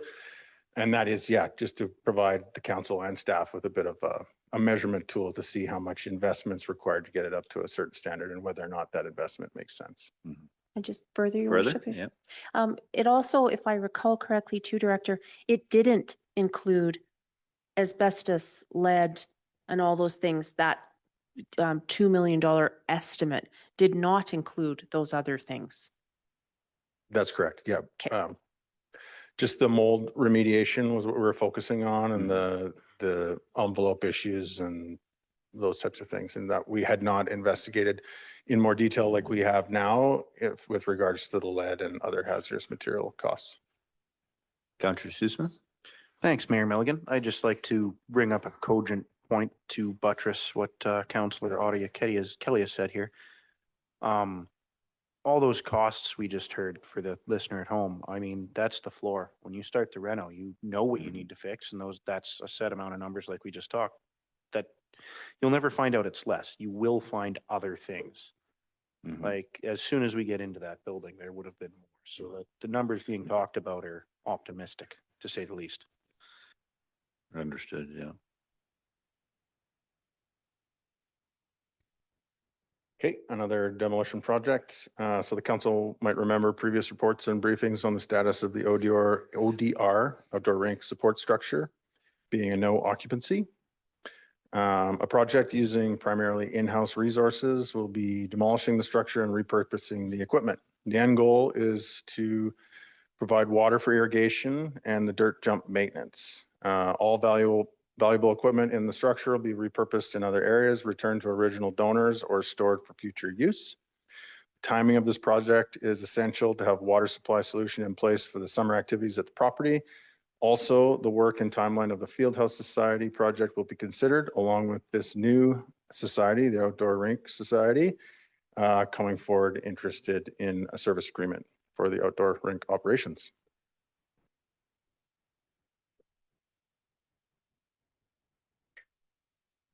So the department strives to improve clarity and services and processes for both staff and the public related to our services in parks, recreation, and facility. Through tours and meetings with the Municipal Insurance Association, we've outlined sort of several priorities suggested for policy. For example, dangerous trees, trails, outdoor space inspections, etc. Council will be receiving a presentation on an advertising and sponsorship policy at Committee of the Whole on April 15th. We did touch on this last time with Director Hauslers, but I'll do it again for your viewing pleasure. To fill gaps in facility knowledge and data, 300K is being proposed as a project budget led by the directors of Public Works, Engineering, and Parks, Facility, Recreation. This project will help inform future plans and hopefully provide council with the details required to make some decisions regarding our facility portfolio. A consultant is currently preparing the courthouse and Max Turk facility assessments, a project that was started in late 2024.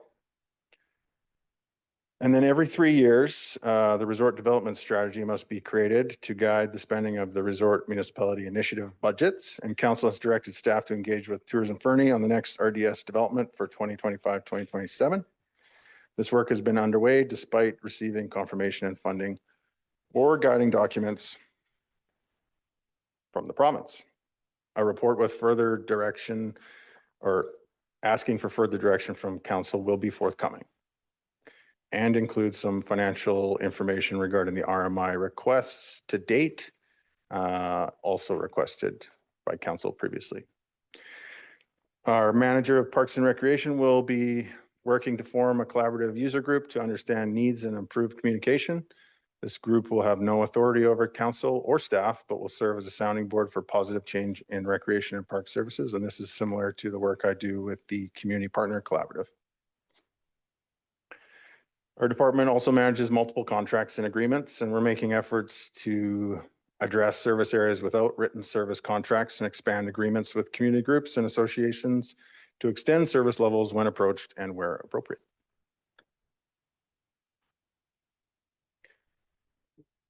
So specific asset replacement and maintenance, our aquatic center continues to get some love with improvements this year with a focus on replacing assets within manufacturer recommended intervals, such as the filtration baffles. And these are essentially the lungs of the pool, filter contaminants and help maintain water chemistry.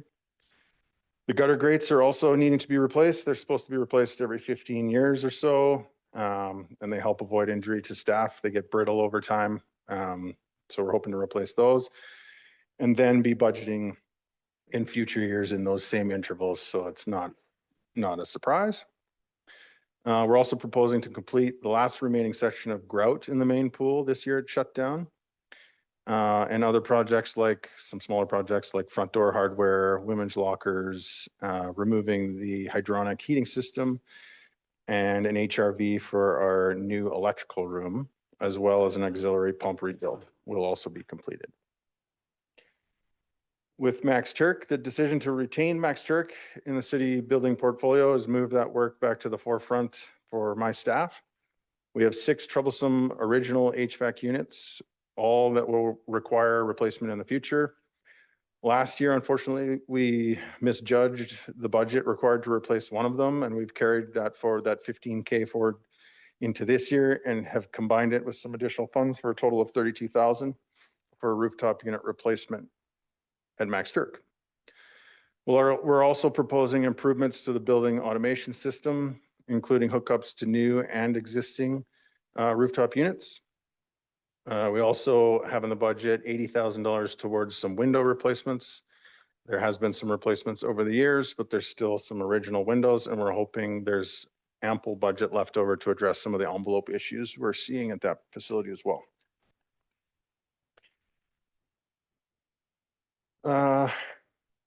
Also, along with that, there's a number of smaller jobs that we do internally. There's emergency lighting, toilets, sinks, panic hardware are all proposed and will include fixtures repurposed from the community center for Max Turk. In leased facilities, this is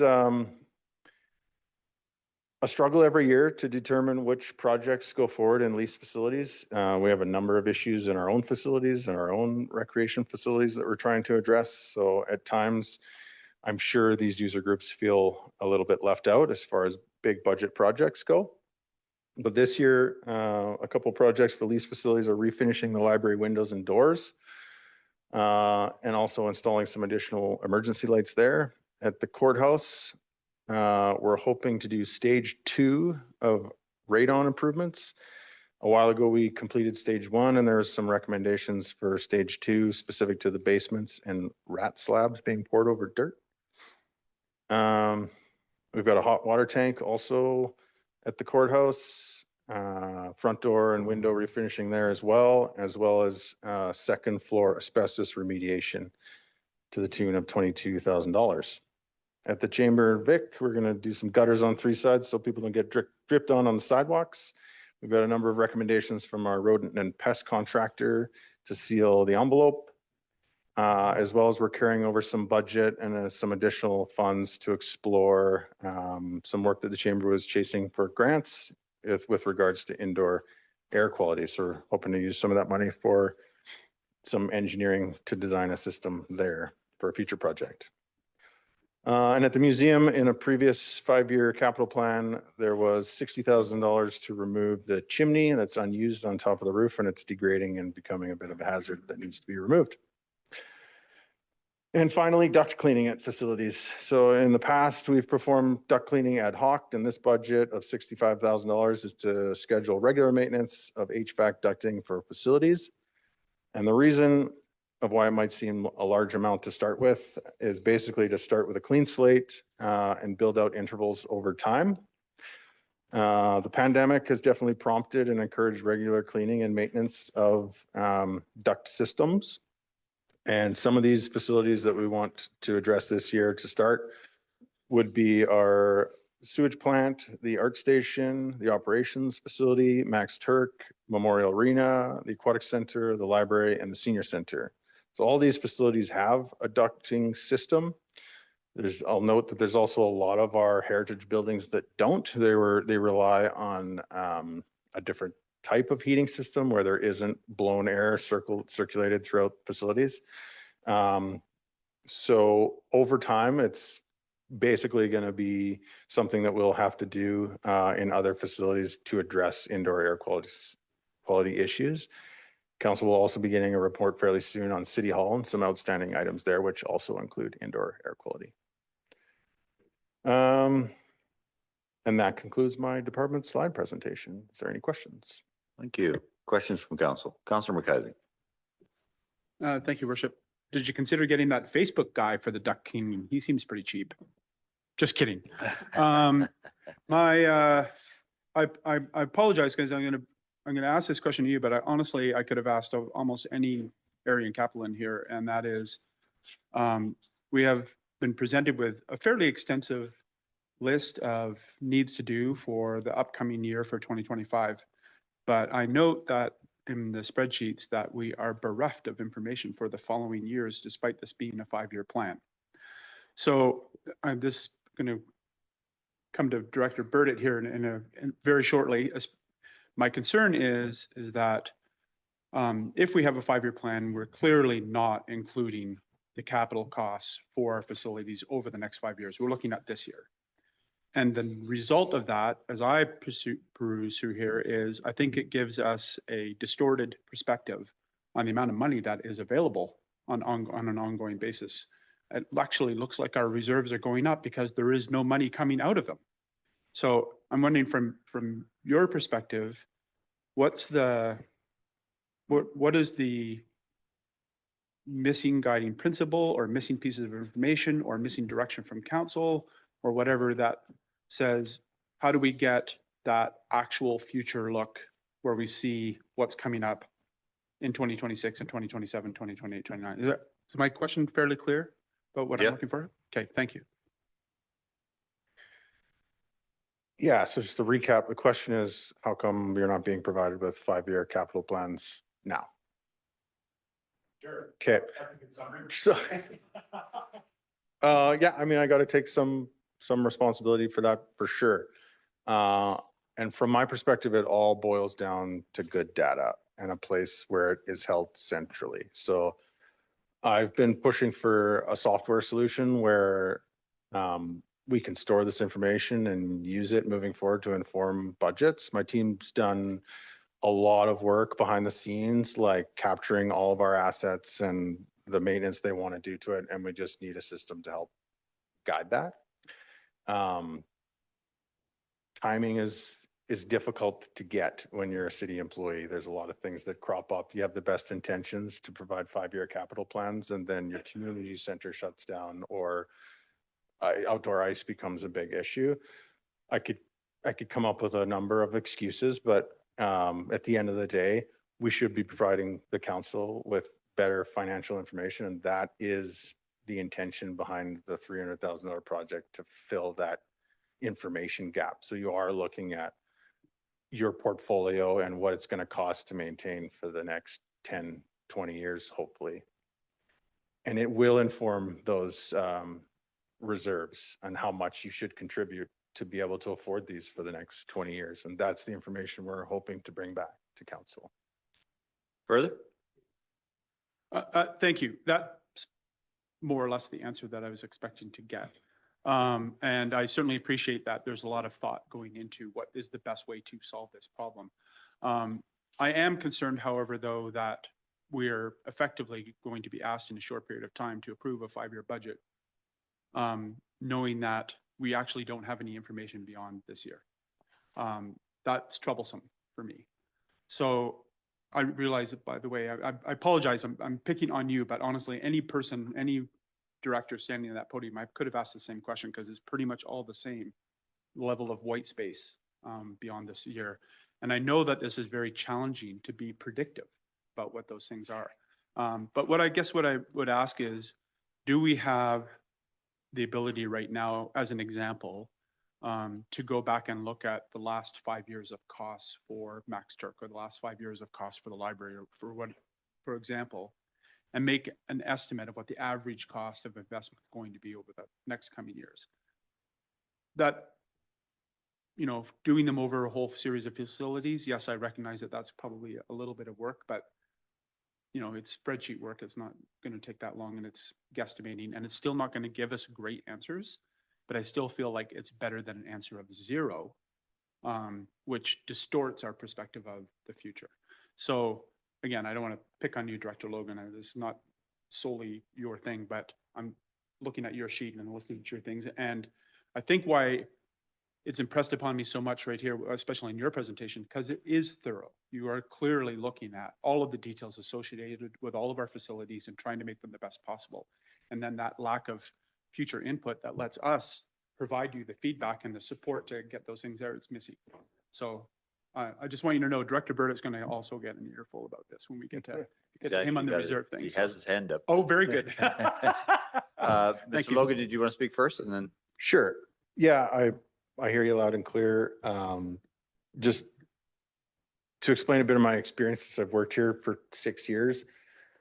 When we do our training in asset management, the coursework we've been doing, they say, it's a continuous ride around the year. And you hope to be improving incrementally year over year, moving in the right direction. So I can say that since I started working here, it was really easy to maintain buildings, because you would just go to the leaky roof, or the on fire hot water tank, or the boiler that's not working anymore. It was very easy to know where the priorities were, because it was literally what was ever on fire at the time.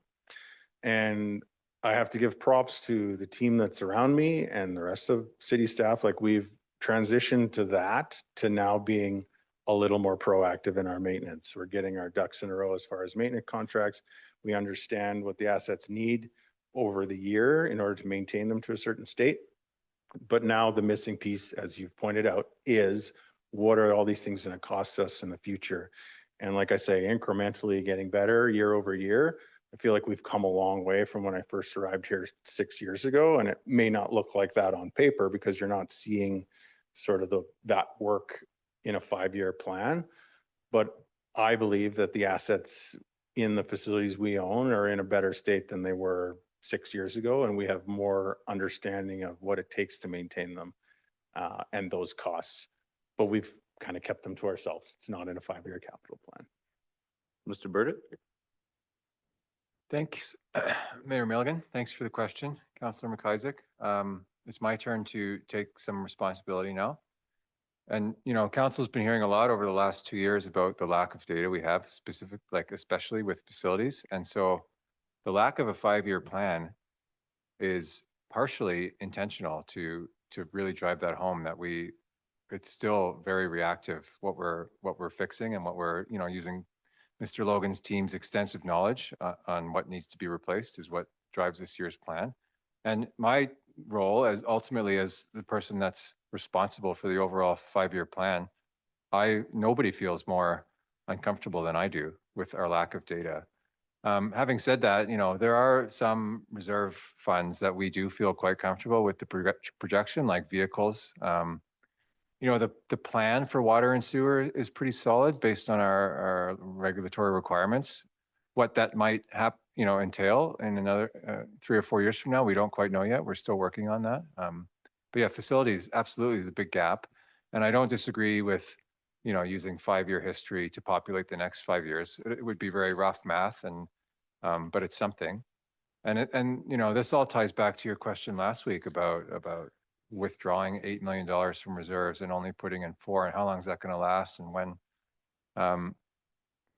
And I think I can sit here and tell you that I feel comfortable that our reserves are so far adequate to handle these smaller repairs and replacements at our facilities and vehicle replacements, but are extremely inadequate for large replacements, you know, like we've seen with the fire hall and community center.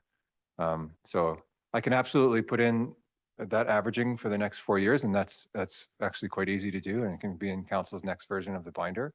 And I just wanted to agree with you that it's uncomfortable not having that information. And so, as Director Logan already said, some of these one-off projects are getting us closer to having a better plan in that way. So it's being worked on.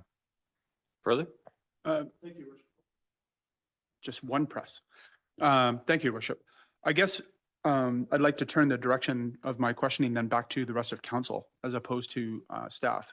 So you've heard what my question is and you've heard what the answers are back. And I would like to hear from the rest of council, A, do you have a level of concern with the information?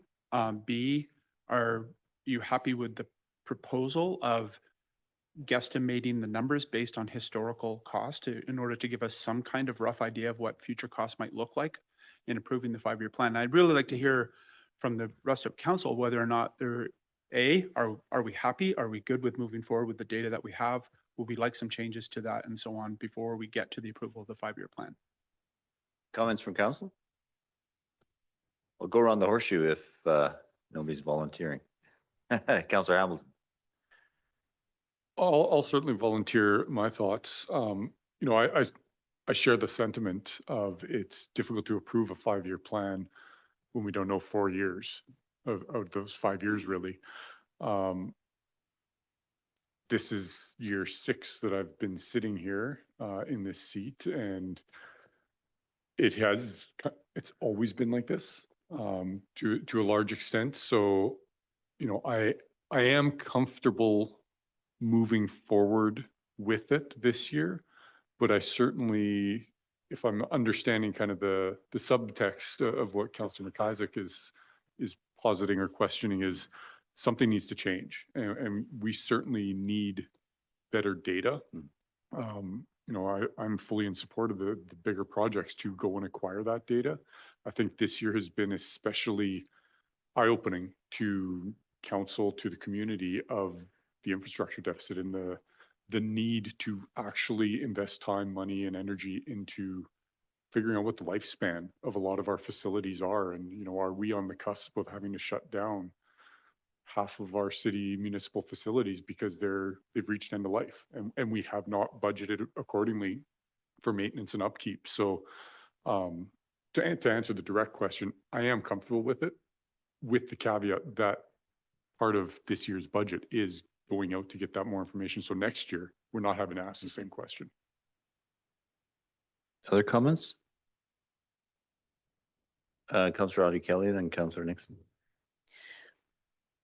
I have a certain level of discomfort with it, and I'm going to go a little bit outside what Councillor McIsaac was asking. Like, there were some questions last night about our infrastructure deficit, and it's abundantly clear that the current system as it is not going to fund our infrastructure deficit. Like, it's not going to happen.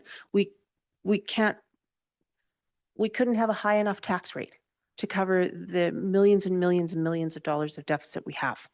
And we have to, I think, find other ways of moving forward, thinking out of the box. I know FCM, we talk about that all the time, and UBCM are really pushing for sustainable funding, but let's face reality, we actually don't have that right now. And we don't know what the will of the province and the federal government's going to be looking forward. So for me, yes, there is discomfort in it. I appreciate that we've gotten more efficient as an organization and all those things. I think staff's working hard to do that. But it's difficult because, you know, we talk about the reserves and stuff, but we couldn't possibly put enough money in the reserves to fix every facility we have. It's just not sustainable. Thank you. Councillor Nixon. Thank you, Your Worship. Yeah, I mean, there is those big blanks here. I mean, I'm staring at them right now, but you know, I do,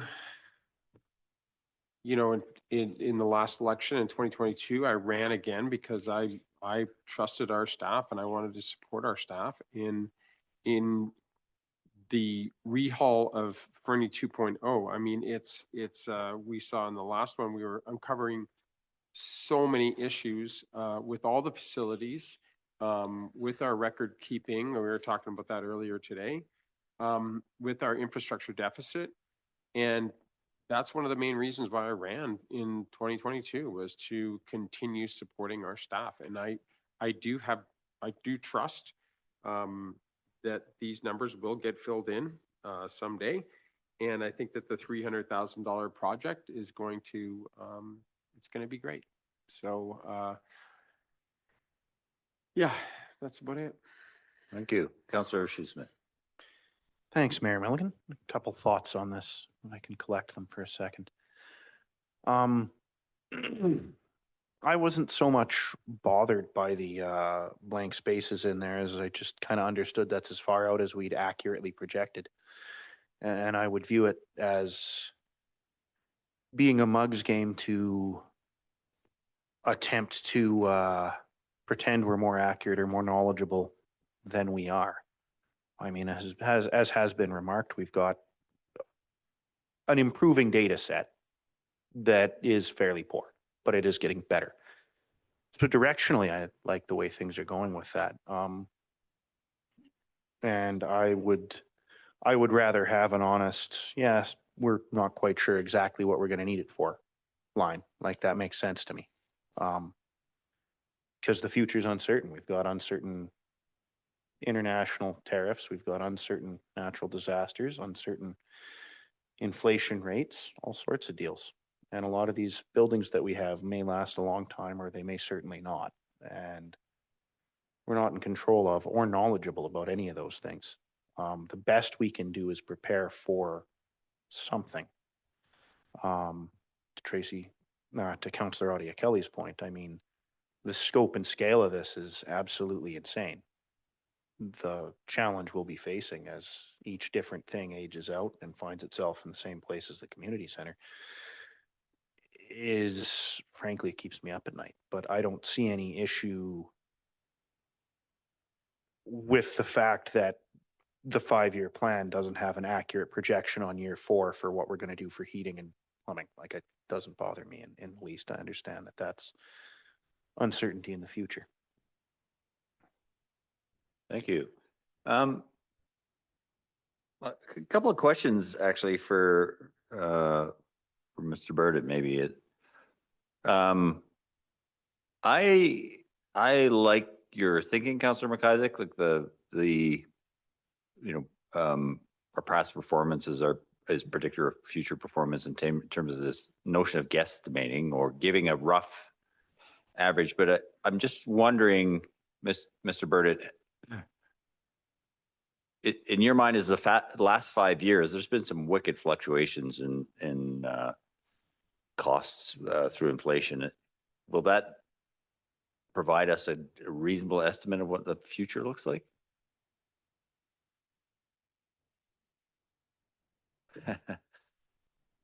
I know it's all speculative. I get that. Yeah, it's all speculative. I mean, I can estimate any inflation, a reasonable inflation rate, but that won't account for major things that could happen in the next 5 years, obviously, but, Yeah. like No, the that's community fair. center. Well, and that leads me to my second question, and maybe Mr. Logan could speak to this. In that process of, so we don't have a clear picture of some of our facilities, some of our assets, of where they are in their life cycle. And are we confident we're not looking in the next 2 years at another catastrophic failure somewhere?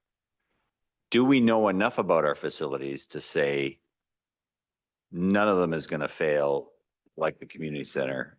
Reflecting on Councillor Hamilton's opening comments about, it's like a black swan. Is there a black swan out there that we're not aware of? Won't put me on the spot or anything, but in my opinion, I don't think we're going to have another community center issue. I feel like I and my team understand most of the facilities and the condition they're in. Sorry to interrupt, like at a macro level, right? You're not. Yeah. Yeah. Okay. Like we know the pain points for certain facilities. We know that, for example, heritage buildings are really going to need a lot of investment when we start trying to implement these new accessibility legislative requirements, for one example. It's also difficult to determine what your tenants' needs are going to be, future tenants, existing tenants. And that's sort of the balance that I struggle with every year about this time is, where does the city's role stop and start when it comes to the function of a building and what the needs of those employees or that organization that operates inside those four walls we provide them. So it's hoping to get a little more information through this project this year on those things specifically. But as far as is something going to be closed down in the near future, I can't think of what that facility would be.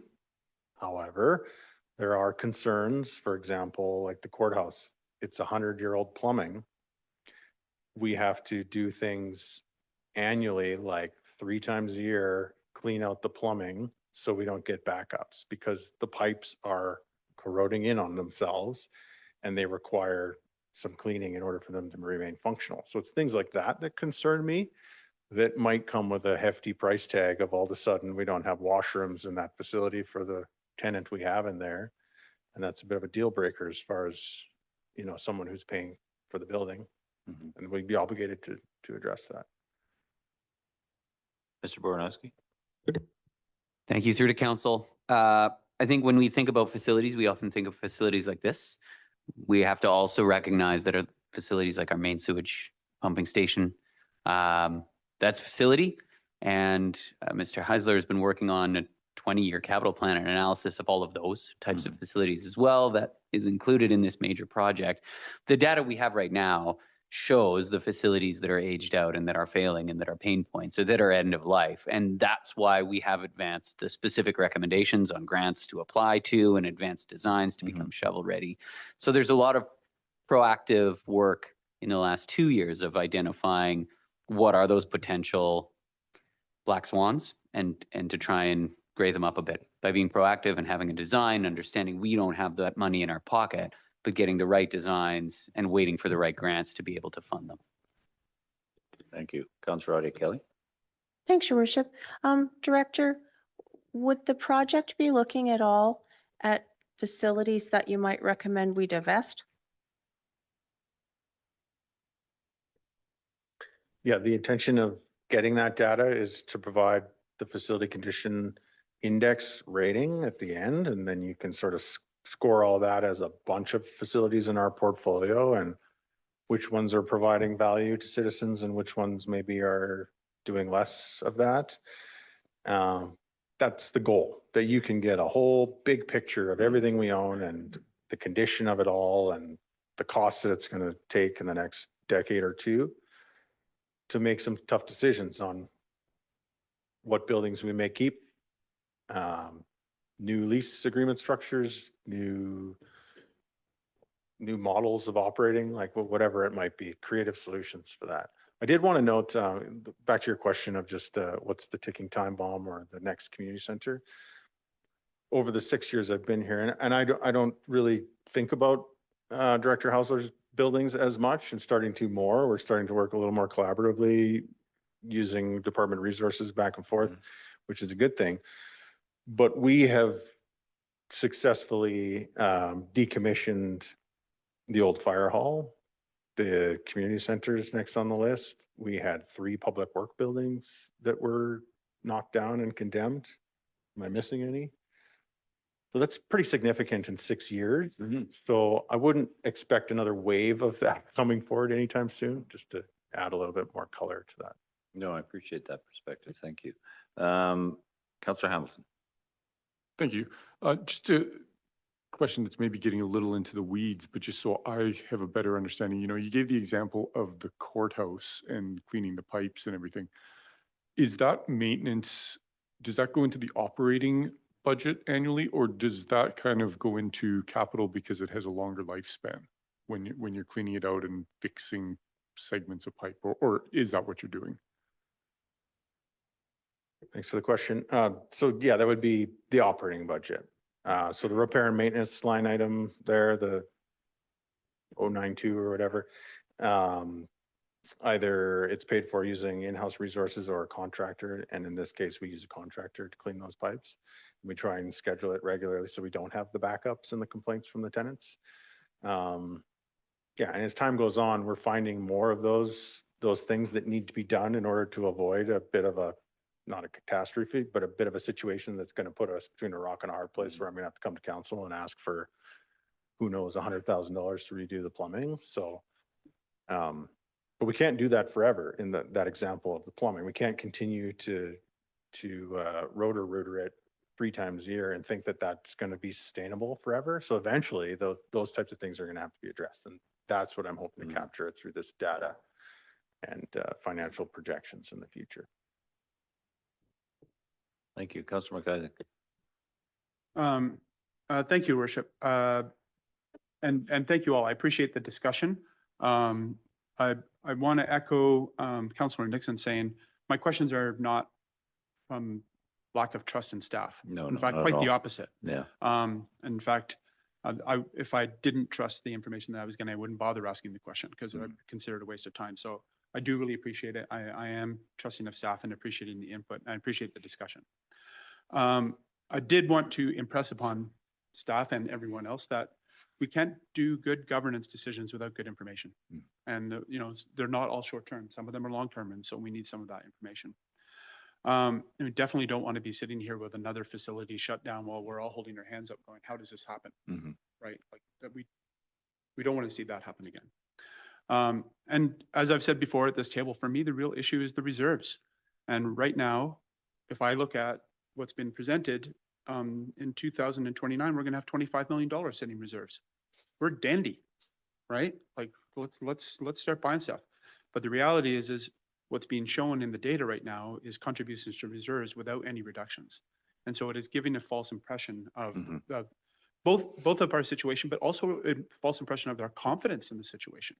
So anyway, I think if for people that are looking at our package and looking at that, it's really important to understand that our knowledge of today is 2020, but our knowledge 4 years out is very unclear, and predictions are being made, but it's still predictive. And reserves are a big thing. I respect where Councillor Kelly is coming from, but just because the magnitude of the problem is great, that doesn't mean we get to say, oh, well, we can't possibly do anything about it. We can't, we're not afforded that option. So does it mean that we can say, oh, well, let's start putting 30% tax increases on in order to fund a $200 million deficit sometime in the future? Of course not. But we certainly have to be looking at it clear-eyed and assuming that we're going to be taking steps to improve the things that we can. So anyway, thank you all for the discussion. I appreciate it. No, Councillor Ida Kelly. Just to clarify, I wasn't suggesting we throw our hands up in the air and say, forget it. But we have to find other ways, right? Other than property taxation to fund the problems because they're too big for that. So, you know, I think, and my discomfort with it isn't to do with staff. I think you guys have done a really good job and you've brought efficiencies and you've moved things forward. It's more like, you know, how do we solve this problem? What are our options? That's the scary part for me. That's the unknown, and none of us has a crystal ball. And I think it's kind of unfair to ask staff to speculate, really. Mr. Burdett put up his hands and I don't know. Threw up his hands. And just to remind, I just wanted to remind council that there is another funding option other than property tax, and it's grants. And that's, you know, working on getting our project shovel ready has been one of our main focuses for the last 2 or 3 years to help alleviate that problem. And also improving our data is another one of our major projects that we've been chipping away at too. And sorry, Councillor Hamilton, on that note, are there grants, like we've got a lot of heritage buildings on our hands. Are there grants available specifically? Do we know whether they're for maintenance or upkeep of heritage buildings in the province of British Columbia? Yes, of course, there are grant opportunities. We've had, you know, the museum, for example, has successfully gotten a few and done some great work in there. And, you know, ticked off all the things on the list from our heritage consultant that's provided a number of recommendations on getting that building back up to a good state. And geez, I think there's only one project left to do on that very long list. And a lot of it was funded through grants. Yeah. No, So grants is a bit of a pain point for us as staff. Shovel-ready projects are a lot easier to apply for than taking an opportunity that comes up that might fit something, you know? Yeah, I hear you. And our tenants in the courthouse are not applying for grants, right? They're renting our building. Like it's, the museum is a case where, you know, they're users, they've taken a certain level of pride in that building and they're doing that. There's sorry, Councillor Hamilton. Thank you. Yeah, I mean, I will put a bit of another coat of paint on this idea of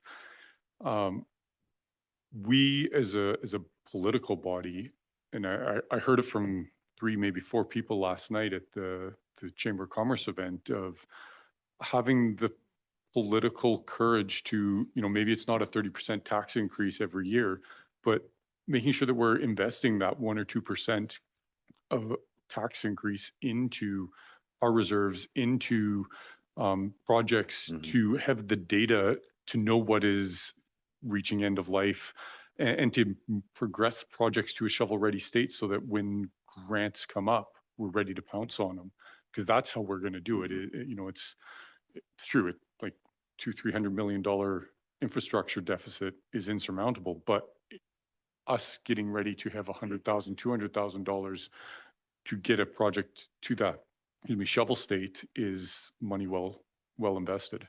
Agreed. Sorry, Mr. Baranowski, did you have a comment? No. Councillor Nixon. Thank you, Worship. So would it be advantageous to have a full-time grant writer, somebody sitting there who is looking for these things? I mean, would it be possible to have somebody that could write the grants for all these different programs? Mr. Baranowski. We, in the past year and a half or so, we've transitioned grant tracking and reporting to one individual. It's been hugely advantageous. It means that they're not as available for other work, of course, but it's hugely advantageous because you don't have 8 different people managing 8 different grants in terms of tracking the reporting and deadlines, right? You centralize it. I think that Deputy Chief Robinson is a perfect example of someone who's focused on grants in their vertical. Position was designed and created with that in mind. And so they spend time knowing the people who administer the grants, knowing what they want to see, communicating with them and applying for grants, and the success rate is fantastic. So yeah, I think it would be advantageous, but also comes with a number of complications, being you have to spend that money up front. There are generally no grants that fund the operating cost of a grant writer. And you likely should have a really good vision of your next few years of highest priority projects and be supporting them with funding, design and prepping, so that as grants come available, they can look at the shelf and really get to work of what's ready to go. That's a fair observation. Any more questions from council? Comments? Thank you, Mr. Logan. Took a can of worms, but appreciate your responses. Director Lennox. Good evening, Mayor and Council. Just a brief comment on those graphics. There was some meaning towards those. We can now get accessory dwelling units in the city in the RSS zone without a rezoning. So that was a nice achievement by everybody involved with that. And we have checklists to assist people getting building permits. So I'll give a brief overview of our three capital projects, which are intended to be linked together under the umbrella of the OCP project. As the manager of planning mentioned earlier this evening at the committee of the whole meeting, staff will be bringing an RFP recommending an OCP contract award to the February 25th regular meeting of council. So at that meeting, council will have a better idea in terms of what the actual costs of the OCP preparation and update, as well as the RFP or the housing needs report component of that as well.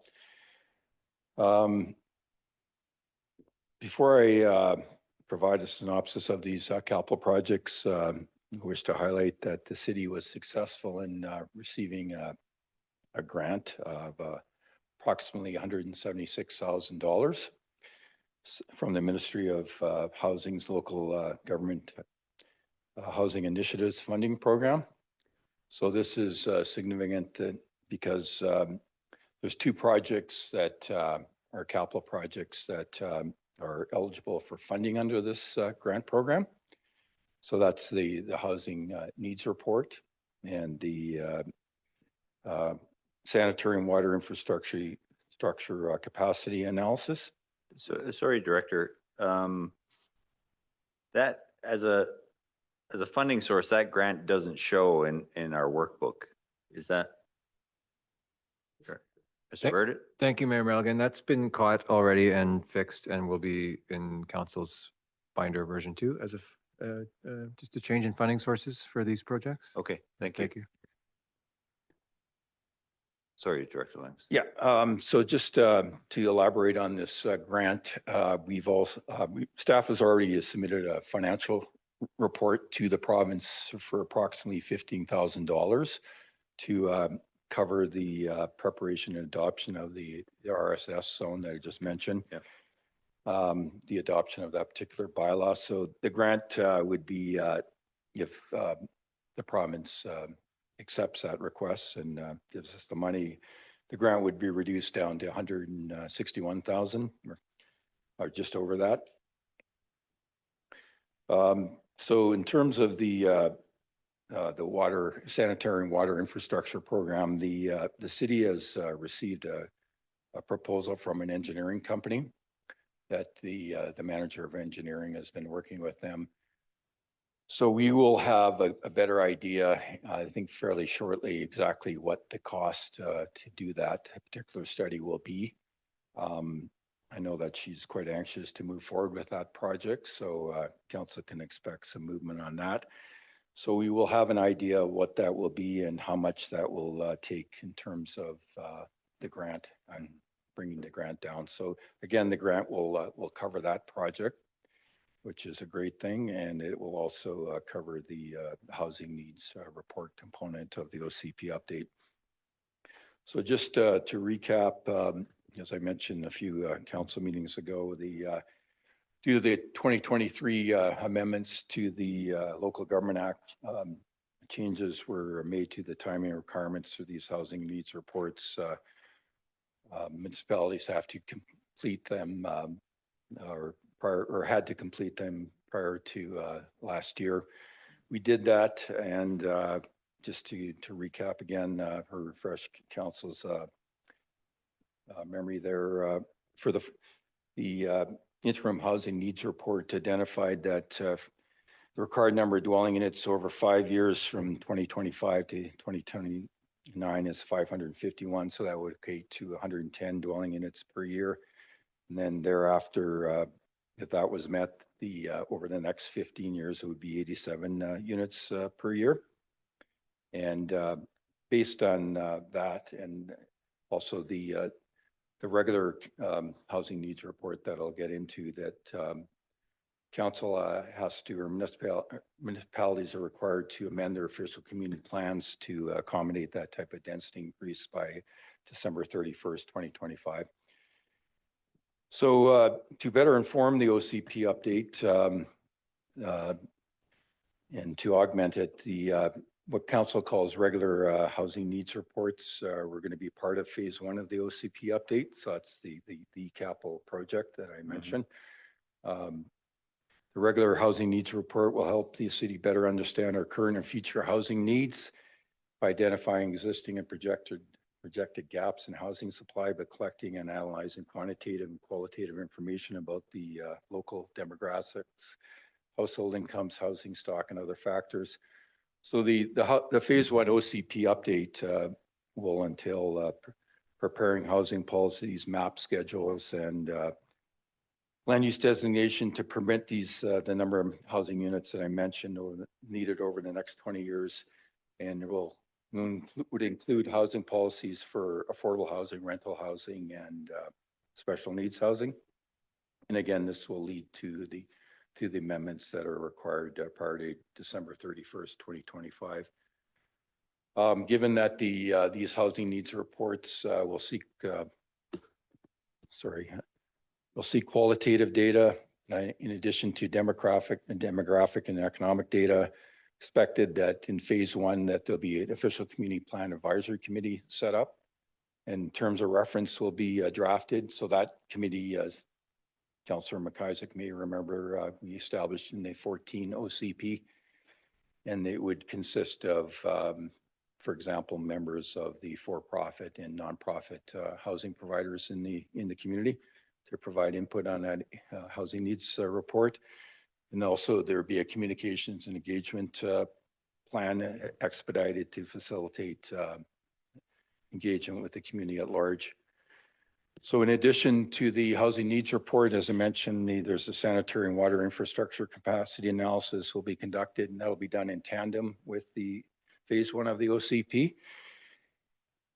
And as I mentioned, we're almost close to finalizing a separate proposal for that, which is great in terms of timing with the OCP. So basically this project would model updates of water and sewer systems that incorporate system changes since 2020 based on rezonings and subdivisions. It would also identify available capacities in the city's sewer system to indicate how many additional dwelling units can be accommodated in each section of the city, which they actually call sewer sheds.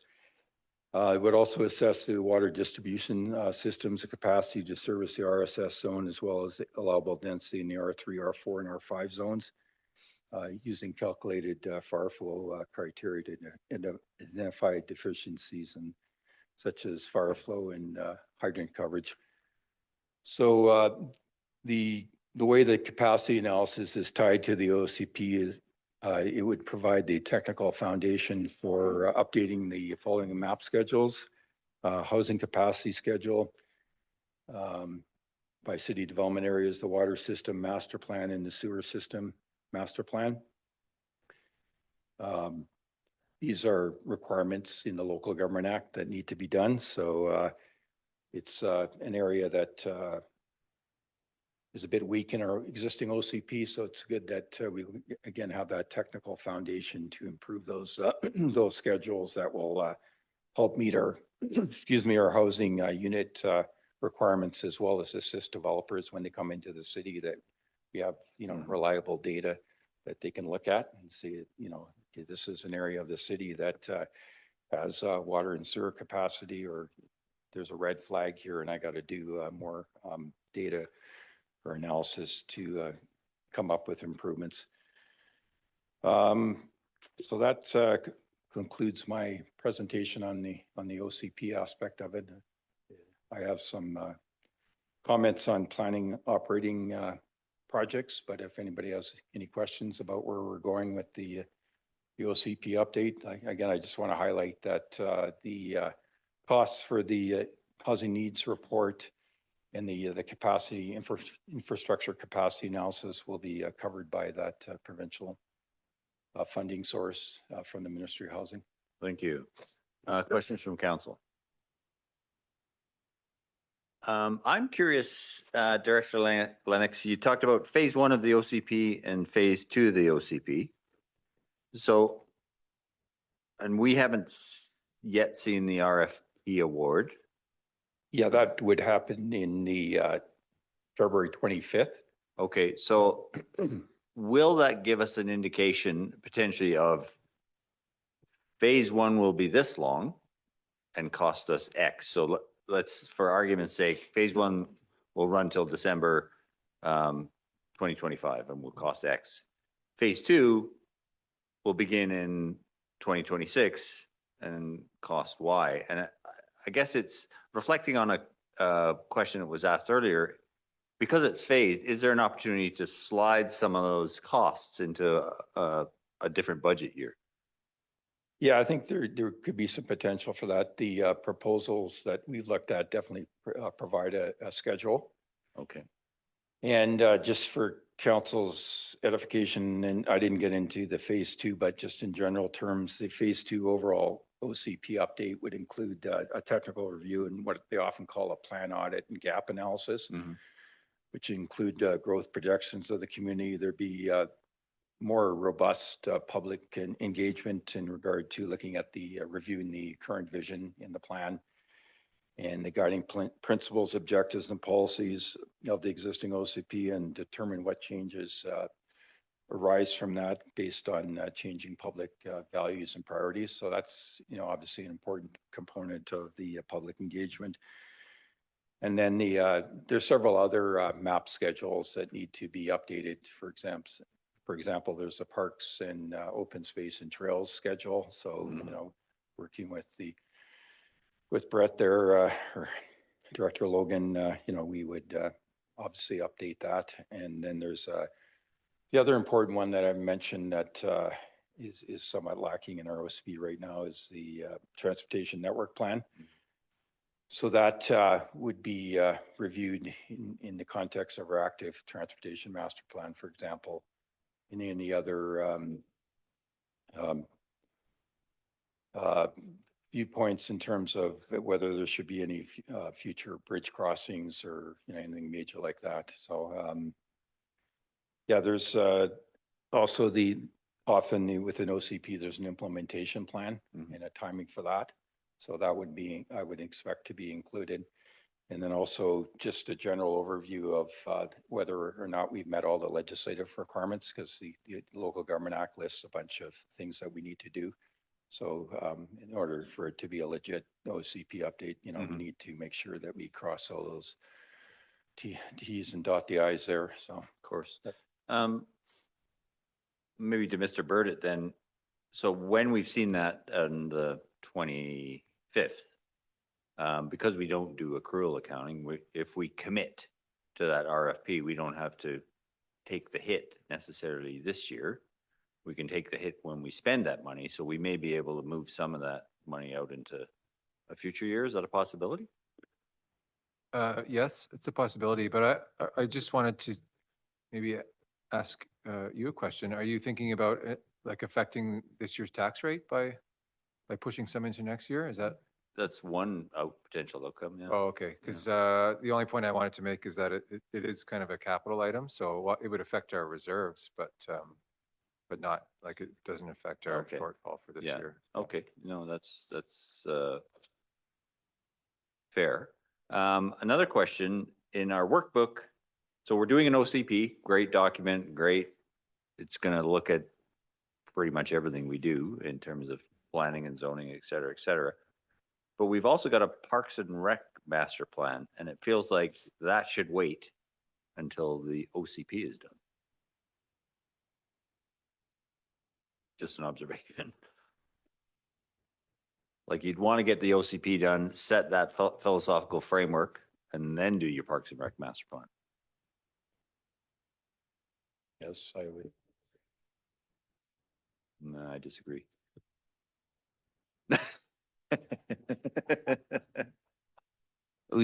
Staff agree with you, though, that the OCP should be done first, and then the Parks and Rec schedules and master planning happens following. So we'll look at why that's noted. Okay, thank you. Yeah, I would.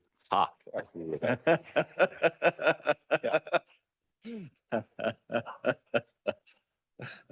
Yeah, there is a park section in our existing OCP. Yeah, and so that would be updated, and that would provide the framework whereby you would then do the master plan, I would think. Yeah, and one of the areas that would need to be expanded is it sets criteria in which the approving officer can take park dedication.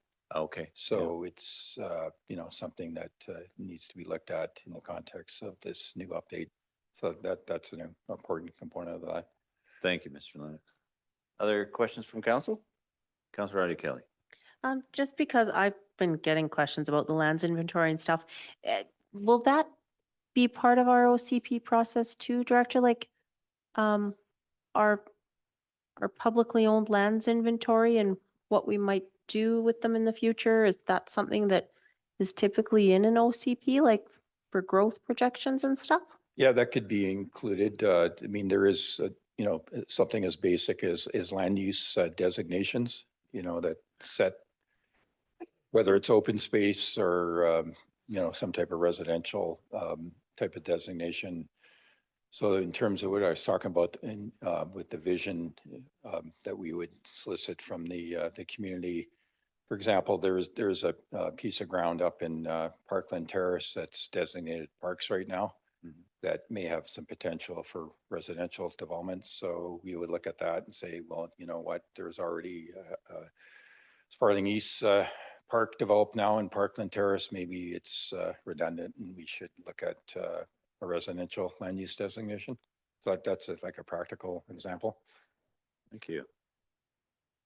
Other questions, comments for Director Lennox? Yeah, I got one more slide. Oh, Sorry. do you? Oh, sorry. I kind of got ahead of the slides. Yeah, go to the. Yeah, I already talked about this slide, but the next one, I just had a brief overview of some of the operating projects that we're looking at. So the draft building bylaw, I don't need to talk to that. That's certainly, other than saying that great job by our manager of planning, and it's quite a milestone for our department. And I'd like to thank the building inspectors and the planner and the planning tech in particular. And we had quite a few staff meetings and put a lot of effort into that. So it's great that we got that moving ahead. The development fees and charges bylaw update, I'm working with the planner too on that. So that's a recommendation of the McElhaney Development Approvals Report. So we're aiming to create cost recovery model for averaging the amount of staff time to land and council actually to process and approve each development application type. These fees haven't been updated since 2005. Yeah, that's an important one, not only for assisting us in increasing our level of service, perhaps by or maintaining staff, as well as potentially, some staff increases in the future. to increase our level of service. STR fee review. We're looking at increasing fees for the two type of STRs that we have, sort of the primary residence type plus the condo hotel type at River Rock, pardon me. So And, these, and sorry, Director Lennox, that's coming relatively soon, is it? yeah, so that's coming to the February 25th council meeting, and that's Thank you. going to be prepared or has been prepared by our bylaw enforcement officer, Tom Kramer.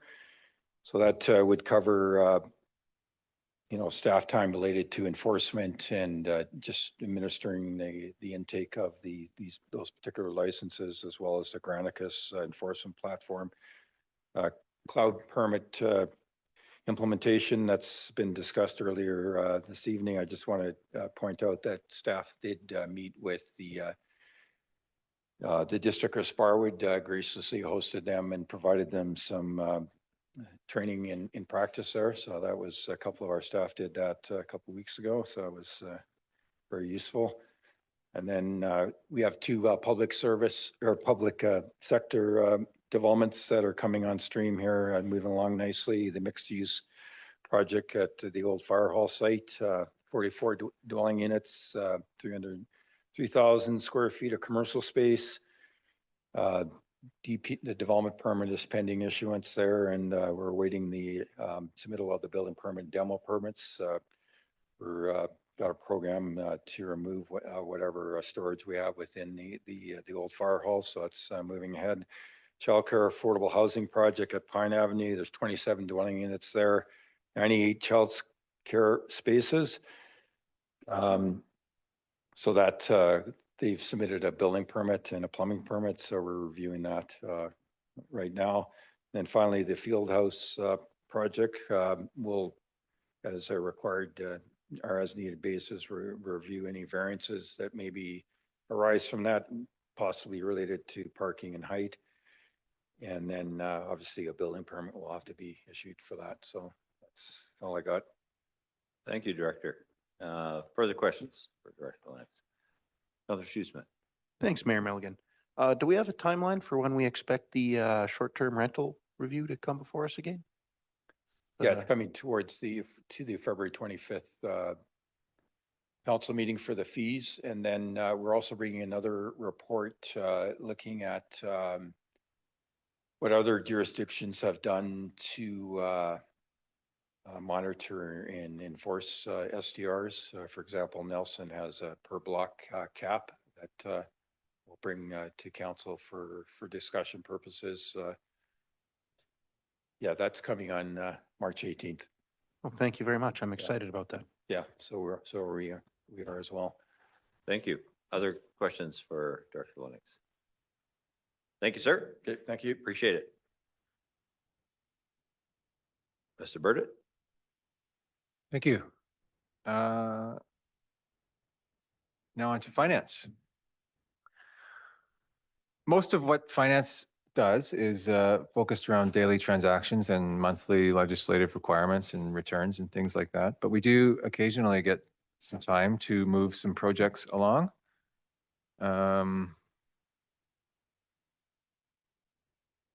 And electronic timesheets, this is very close to rolling out. We're planning on doing a phased rollout approach to this, starting with our leadership and management teams, making sure the timesheet transfer into our payroll system is working appropriately, and then we'll roll it out to each department. This was significantly delayed from the original 2023 implementation due to waiting on a fix from the vendor that supplied us this module, but very exciting that it's very close to being ready. And then, and sorry, Mr. Burdett, that's a module that fits into our existing system? yes. Okay. Yes, but it's a separate module that talks to the existing system. So it's not part of the existing system. Ah, Yeah, okay. it's like a web-based module. Okay. Thank you. And then DCC and ACC bylaw update. And, this is very early on in this project, but, and it's a very large project that will be worked on in tandem with planning and engineering.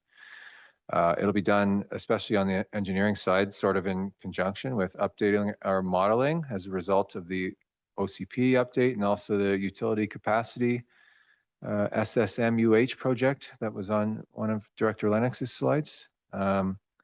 It's in the budget with a placeholder value of 50,000, but the intent is to have a report for council later this year as we work more on the scoping of that project and more budget development. And then part of what we'll talk about tomorrow night is some of staff's ideas about how to affect the tax rate is actually increasing our revenue, which I think council's already touched on a little bit, especially with user fees. And so finance will have a hand in any and all of those eventual bylaw updates as they roll out potentially throughout this year. And that's really it for finance for major projects. If there's any questions about any of those. No, sir. So then to close, just a reminder of where we're at in the process, still on our February 4th meeting. The next budget meeting is tomorrow night, which is our deep dive drill down meeting. And then I've got a list here with some things that were identified that we'll be talking about tomorrow night. So there's the optional patching increase to the budget, the GIS co-op student. We'll have a spreadsheet to explore some impacts of changing the user fee bylaw. I would like to bring up some changes to our property insurance with council. And then we'll look at some of our ideas for service reductions and the impacts of that. And then there's just those two outstanding questions for council about our annual budget survey. I don't know if anyone has any ideas of specific questions they'd like asked as we roll out this survey on top of the generic ones that it usually contains. But that's a question open for discussion now. Councillor McIsaac. Thank you, Worship. I wonder, would it be possible to have us sent sort of the generic version of that? I feel like if I had a look at that, that might spawn some potential questions, or at least something to ask anyway. I would agree with that. That's a great idea. Okay, thank you. Sure. And I mean, for council's reference, it's typically, have you watched or attended any of the budget meetings? What do you think of the proposed tax rate increase? Last year, there was a question, maybe 2 years ago on an increased contribution to reserves, I think was a kind of a bonus question we asked. Anyway, that's really it, those two to start.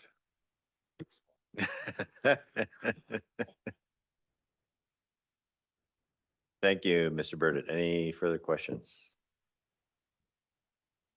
Seeing none, we're moving. The next item is reports. Thank you. First, I want to say thank you to all the staff for the effort and the presentations this evening. Appreciate that. Takes the report from council members. We've got an in-camera agenda that's relatively full. So is there something burning that any council would like to report? Councillor Shoesmith. I'll be brief and quick. Ski joring, it's awesome. It's going to happen. They need some volunteers and show up and enjoy yourselves. Thank you. Councillor McIsaac. I just want to make sure that at least one of us has said thank you to the chamber last night for hosting the budget banter and business. It was a very good event. Director Burdett did a fantastic job of succinctly informing everyone that was there about what's going on with the budget and so on. There were some very good questions from the audience, and it was a very good event. So thank you to them for hosting that. Yeah, thank you for that. I would echo that. So yeah, I'm glad you brought that up. With that, I will ask Ms. McElwee to read the following recommendation. That the meeting be closed to the public pursuant to section 91C of the Community Charter, as the subject matter being considered at this time relates to labour relations or other employee relations, and that the meeting be closed to the public pursuant to section 91K of the Community Charter, as the subject matter being considered at this time relates to negotiations and related discussions respecting the proposed provision of a municipal service that are at their preliminary stages, and that in view of the council could reasonably be expected to harm the interests of the municipality if they were held in public. Mover, Councillor Hamilton, seconded by Councillor Shoesmith. Any discussion? All those in favor? Thank you. And thank you, everybody, for joining us this evening. And we will move into camera after a brief recess